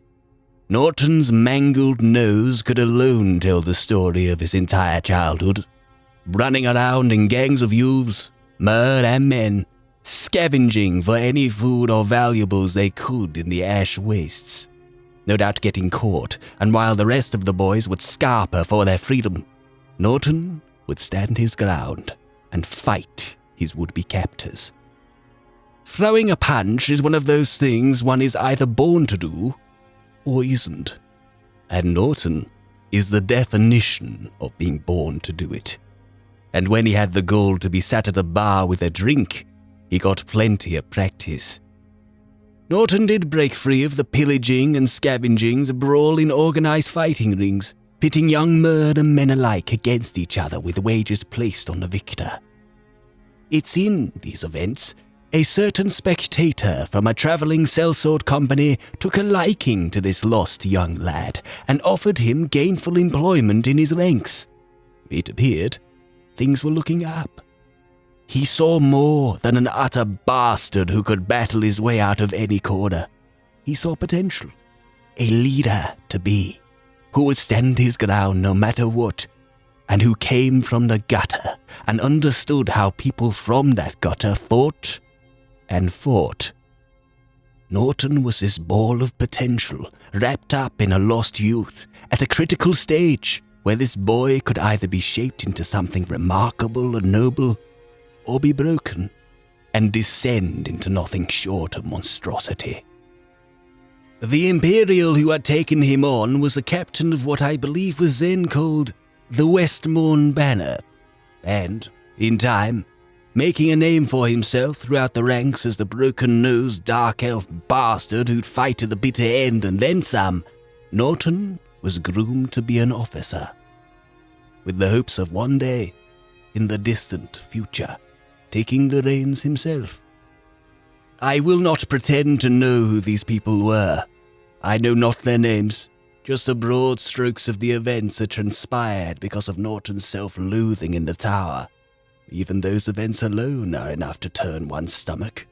But these people, from the captain whose name I do not know, down to the lowliest sword, all lived and served with Norton. they knew one another, served with one another. If my time with Norton is anything to go by, they will have grown to love him. Through moments of camaraderie, of disagreement, of wonder about the future that was finally theirs. Yet, it is with a heavy heart that no one knew what would come next. In a fateful turn of events, somewhere to my best estimates, to the west of Morrowind, the Westmourne Banner were invited to form a garrison overlooking a local town. The town had been terrorized in a relentless campaign by gangs of reavers. It was a merchant town, with its own surviving market in the ash, stuffed with merchants who were a blight with their greed, yet easy pickings for reavers. Based out of a fortress that backed onto the water and looked over the town, the captain, with his apprentice Norton shadowing his every move, took charge of the defense of the town and its citizens, the effort bankrolled by the town's alderman, levied by a tax. It was a moment of unlikely stability, of regular pay, regular food, reliable employment, with a town that appeared grateful for the protection.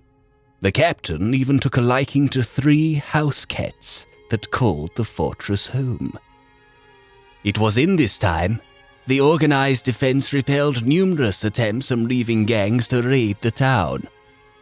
The status quo had changed. Now the town had the means to defend itself. Every time a skirmish came, it was gutted by the Westmourne Banner and sent routing to the Ash. Resentment from the would-be raiders, forced to retreat with nothing to show for their efforts, grew and grew, until the reaving gangs battled amongst themselves. This should have been the end of the town's worries, the gangs decimating one another. But one unified force emerged from the bloodshed, forming their own rival company, and changing tact. Because, suddenly, the attacks on the town ceased, and they ceased for a long time. So long, even, that the status quo began to change again.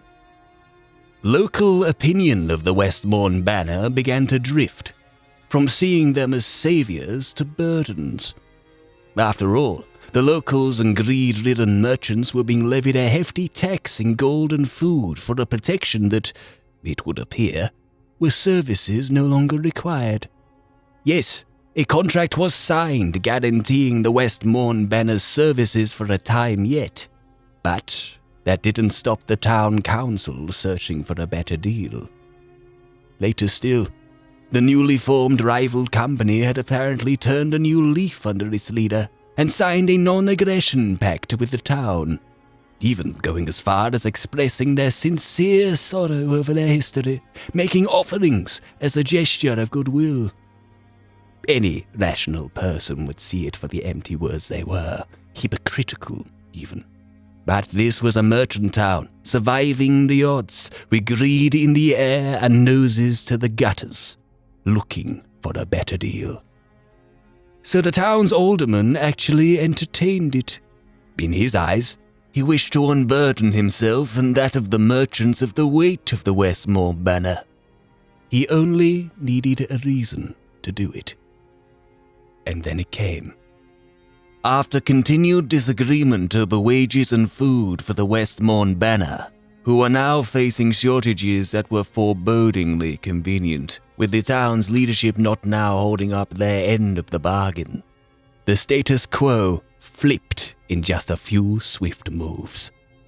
The town alderman reneged on the contract. He then, facing an uprising on his own doorstep, bankrolled the rival company who had supposedly turned a new leaf, for as it was in the minds of himself and the merchants, a better deal for the town. The rival company then proceeded to occupy the settlement and lay siege to the fortress both by land and by way of some merchant ships, even by water. The Westmourne Banner, once charged with the task of defending the town, were now stripped of the responsibility and now face the aggressors of a new order. With already limited supply, and now cut off from the small world they'd been living in, the guardians of the town had now become the hunted over nothing more than greed. And Norton, far too young and far from ready to truly lead, would face the test that defined him. One morning, during a routine inspection of the ramparts, a volley of arrow fire rained from the town. Many were wounded, the captain especially, who then, sadly, died of his injuries. The next in command was young Norton. He rose to the challenge. He did have the perfect mentor, but he was gone too soon. Norton far too young to have the constitution to handle the responsibility. And in rising to the challenge, fulfilling the role that fell upon him, Norton was broken. Utterly. Over the duration of the next 6 months, Norton became more and more isolated from his friends.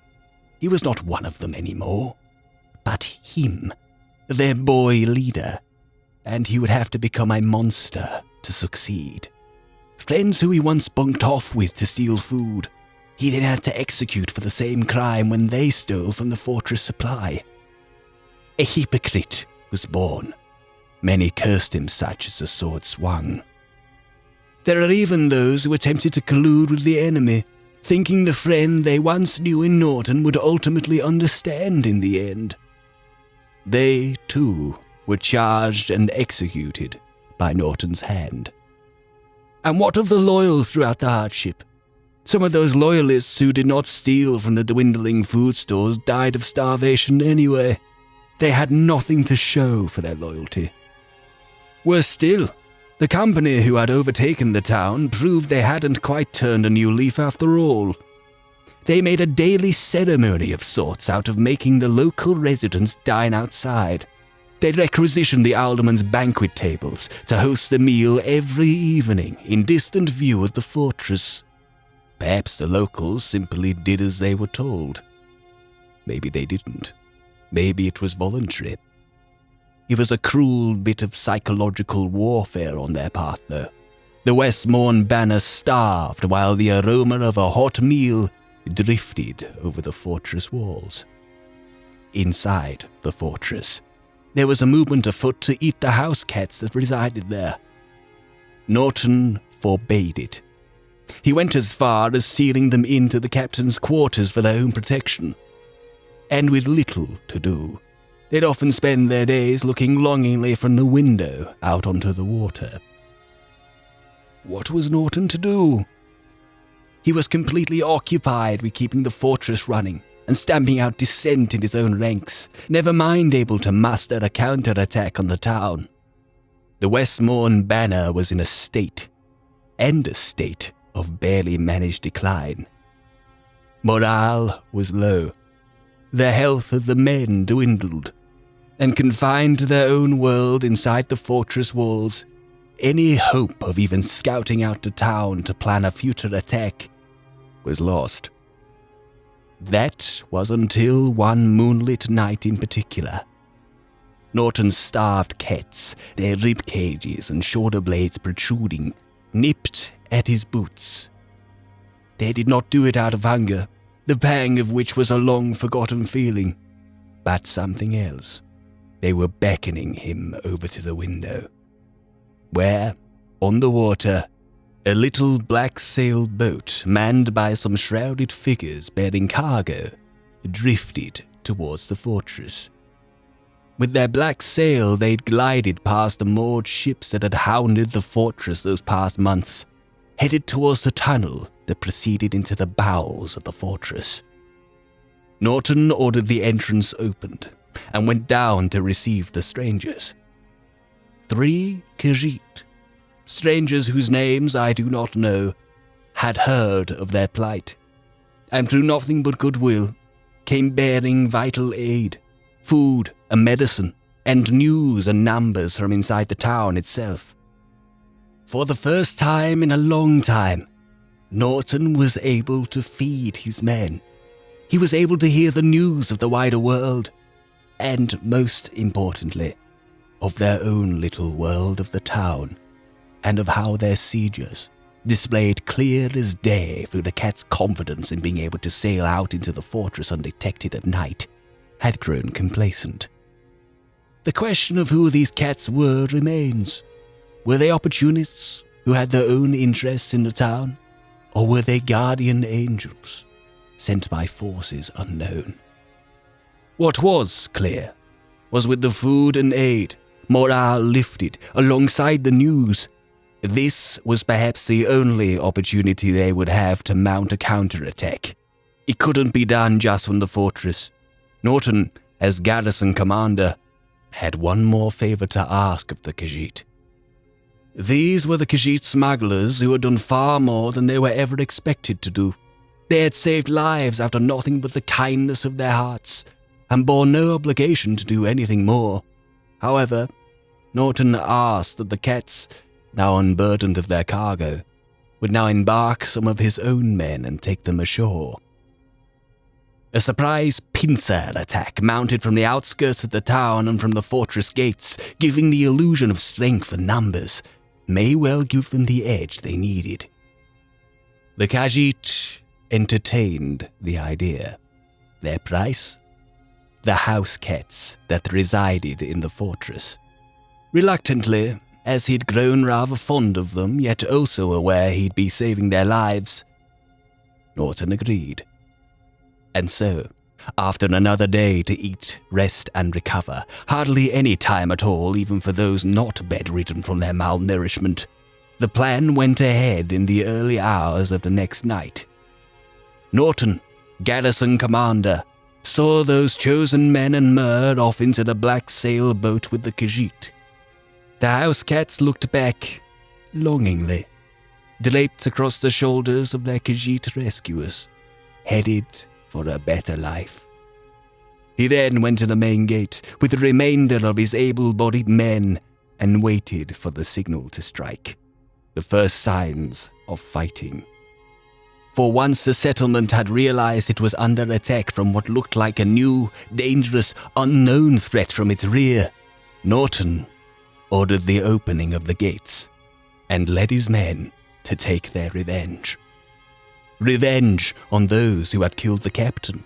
Revenge on those who had forced his hand in executing his own men who just needed to eat. Revenge for those who had remained loyal and starved.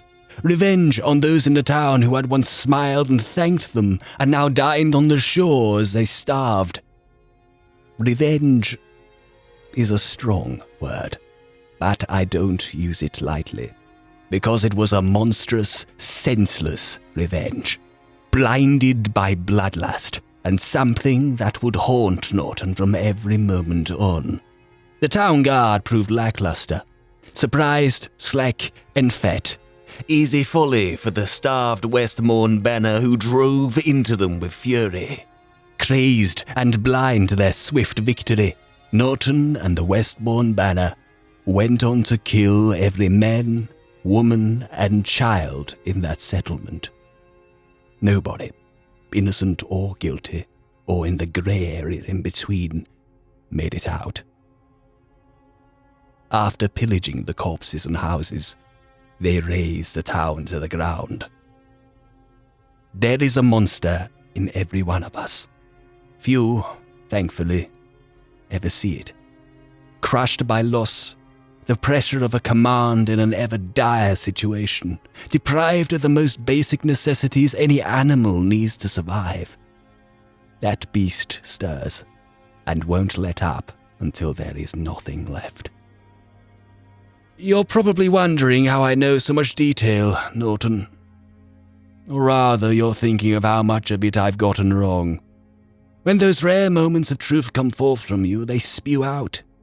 Not in order, not even organized thoughts, but 20 years is a long time for reflection in isolation. I may, or may not, have succumbed to using means to drag more out of you, but you'll never know for sure. That being said, I only know the broad strokes of what came next, of how the remainder of your company, realizing your savagery, began to bask in it. Ironically, becoming those which the Westmourne banner had fought off to begin with, reavers. Fighting, pillaging, even touching the shores of Solstheim, until you succumbed to the guilt, and you abandoned them, and as described at the beginning of this text, drifted into Skyrim, to me, and in turn, to prophecy. Norton, to call your journey through this quest a redemption is to misunderstand it, fundamentally.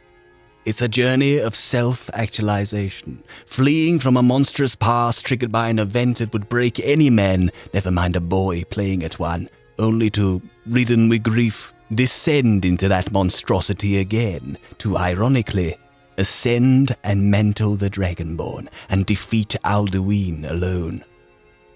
There have been feats which you have accomplished that someone divine and faultless could never have achieved. Only a monster could have done the good you have. The time I let you loose into the world to begin your part in this quest was a moment I will never forget. After 20 years of a simpler life, of repenting, of trying to forgive oneself, to forget oneself, to be reborn anew, only to be nothing new. For the moment you left my front door, you picked yourself up a cat in Inigo, then another in Gisargo, and then another in Carjo. Your lie of living another life was realized in picking up another 3 cats. It's not a bad thing, of course. They completed you. Through the heavy hangovers, the amusing moments, the dark moments, through all of it. Although I enabled you under the thin veil of my vague greater good to aid in my quest, you once again willfully tangled yourself up in every shade of murky moral grey imaginable. You were willing to do unspeakable things, no matter the cost. Not just for my quest, but because you were good at it. Little did you know, Norton, destiny needed you to be exactly that to which you were trying to escape. And so, in what now seems so fleeting, you went venturing south with Inigo to Cloud Ruler Temple in search of artifacts, only to be ambushed by the Imperials and freed by Alduin. And then, donning the winged helmet, you headed north for Azura's statue and the College of Winterhold. Strange how the college, an arcane, immovable hierarchy with the earth beneath its feet literally crumbling away, would not only let you in, but find such use for your straightforwardness. For you, they were a path to artifacts, knowledge of them. In exchange, they got someone who wasn't afraid of getting their hands dirty. Someone who the college desperately needed. Little did they know, outside the immediate regression to swinging and swigging to get things done, what a surprisingly insightful, thoughtful dark elf they'd enrolled. A total outsider, who could see some glaring issues with the place that he endeavored to put right. And then it was to Solstheim. There's little I know of this time, other than it was where you ran to when fate found you. Afflicted with your vampirism, you completed a partial regression into barbarism, bloodlust, and drunkenness. In almost the same manner you graced the shores of Solstheim years before as a reaver, plagued with guilt. And yet, in running from the truth, you found destiny. And in your slight regression, you found yourself equipped for the trials that Solstheim had waiting for you. And then, cleansed of your vampirism, and with Gisargo in tow to keep an eye on you for me, you tried again at going straight. There was the Dawnguard, in an attempt at what you coined righteous virtue. There's nothing that isn't valiant and heroic about cleansing Skyrim of vampires, you thought. That, with a side dashing of enrolling in the companions for some extra, as you put it, look at how good I am points. Then, as I came to hear, there was the virtuous attempt to expose corruption in Markarth, which only got you locked up with your own skooma-loving, scrapping amongst themselves kind which you've been trying to get away from. It's almost amusing. The level in which fate went to keep you trapped amongst the worst of society, so you could be the worst version of yourself when it needed you to be. With the Dawnguard, you harnessed your horrific efficiency as a fighter to change the course of history, bagging yourself some of the most powerful artifacts of all in this world, some Elder Scrolls in the process. J'zargo had commented how the incessant complaining, moaning, and general paddies you were throwing, as you called them, had peaked on this righteous path. At the hypocrisy, dishonesty, and short-sightedness of those around you who wanted a happy ending with a dusting of, look at how good we were, no matter the cost. And it completely spilled over back at Helgen. Helping rebuild the place is a noble goal, built on a dream's slanted foundations, by former soldiers, who should have known better, no less. Completely consumed by their idealism, so oblivious to their own faults, so soft when it turned out one of their own had betrayed them, cost one man his life, and imprisoned another. You, once again, had to become that boy-turned-garrison commander from your lifelong past, and carry out the sentence yourself. Once again, echoing a regression to what was. It's then that you, Norton, close to completing your quest, were finally at the precipice of fulfilling your destiny. After all of your trials, your accomplishments, your deeds, good and bad, you were then poised to mantle something bigger than yourself, by, ironically, completing the full regression back into your former self. I know you, Norton, and I think you know this too. Battle-hardened, well-equipped, ready to face the truth, invincible with friends around you. But not quite yet the beast that could tame Alduin. There was one more terrible thing that was needed for you to complete your transformation. A tragedy. I truly believe that the death of Kaja was the catalyst that made you strong enough to take on Alduin alone. In the same sense that the siege which broke you, yet empowered you by bringing out the worst in you, saving your life and those of your few remaining comrades. Kaja's death was the final piece that brought out the monster hidden away. And in turn, the only monster in this world that could defeat Alduin. And so, although I write this before you set off to meet the World Eater, I can confidently say, Akatosh guiding your way, that you have indeed achieved that great feat. So what's next for you, Norton? J'zargo did at last inform me that the plan was to take Kaja home. That's very noble, Norton. As much as you don't want to hear it, very moving.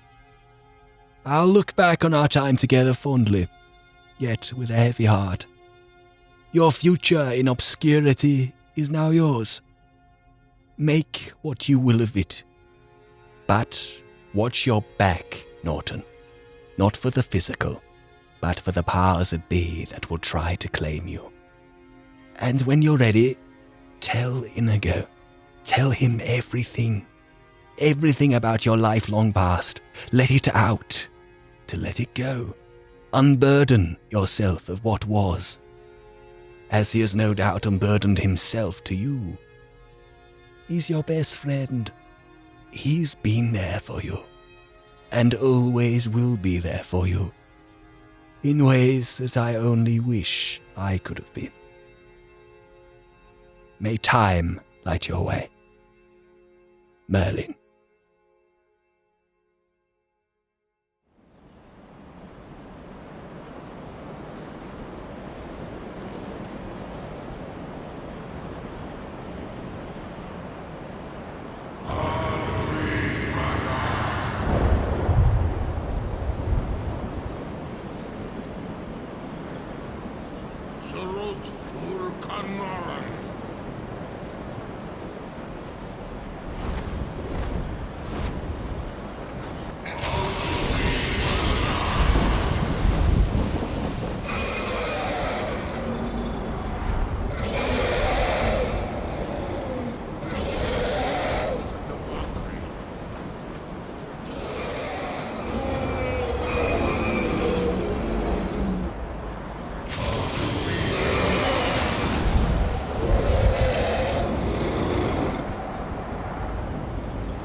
eldest is no more.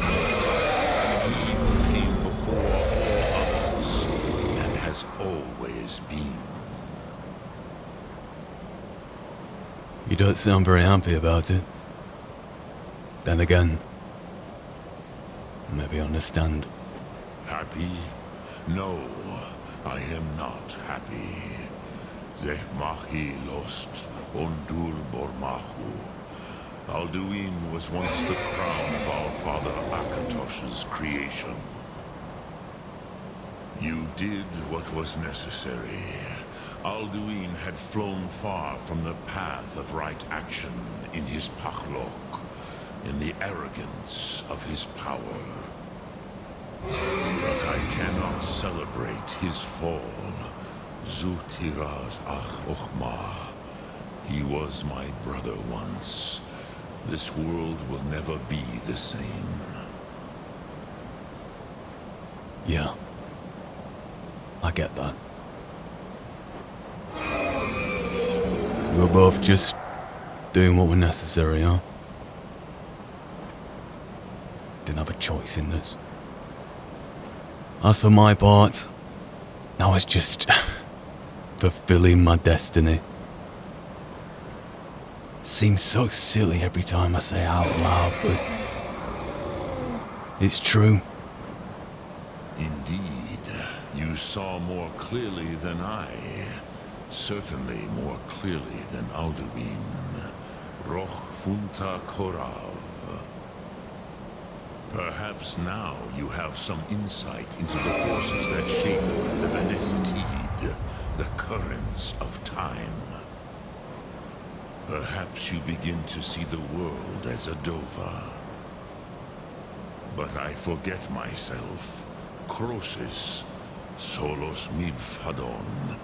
Melancholy is an easy trap for a Dova to fall into. You have won a mighty victory, Shahroch Kongrach.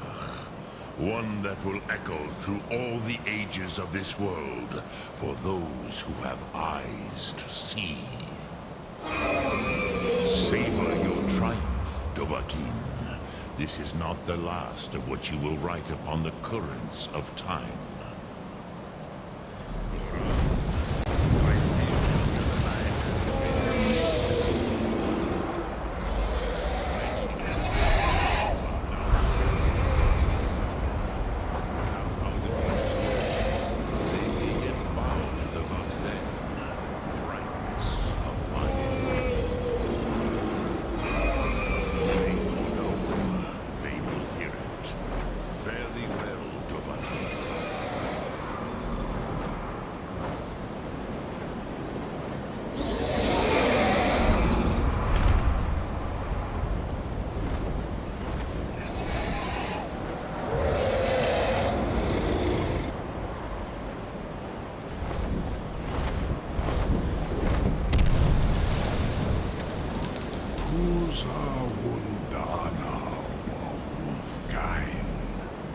I wish the Old One luck in his quest. But I doubt many will wish to exchange Alduin's lordship for the tyranny of Parthenax's way of the voice. As for myself, you've proven your mastery twice over. Furi Dovahkiin, I gladly acknowledge the power of your throne. Zu Odaving, call me when you have need, and I will come if I can.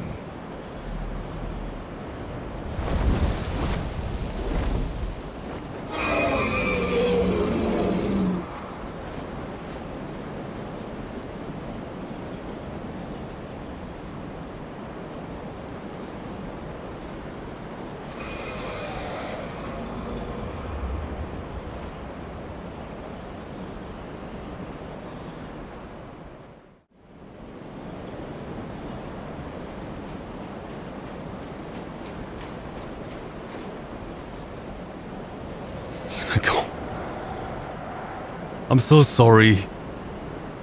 Yes, my friend.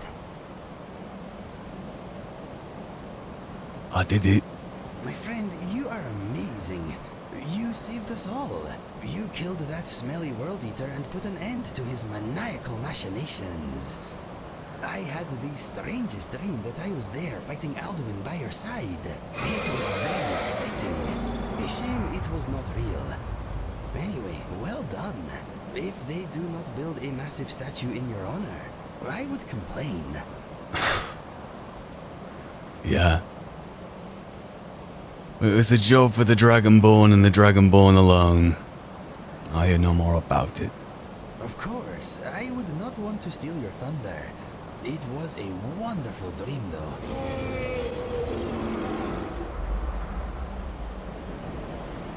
Which leaves us with just one more thing to do, Inigo. Let's go grab our friend here. And let's take him home.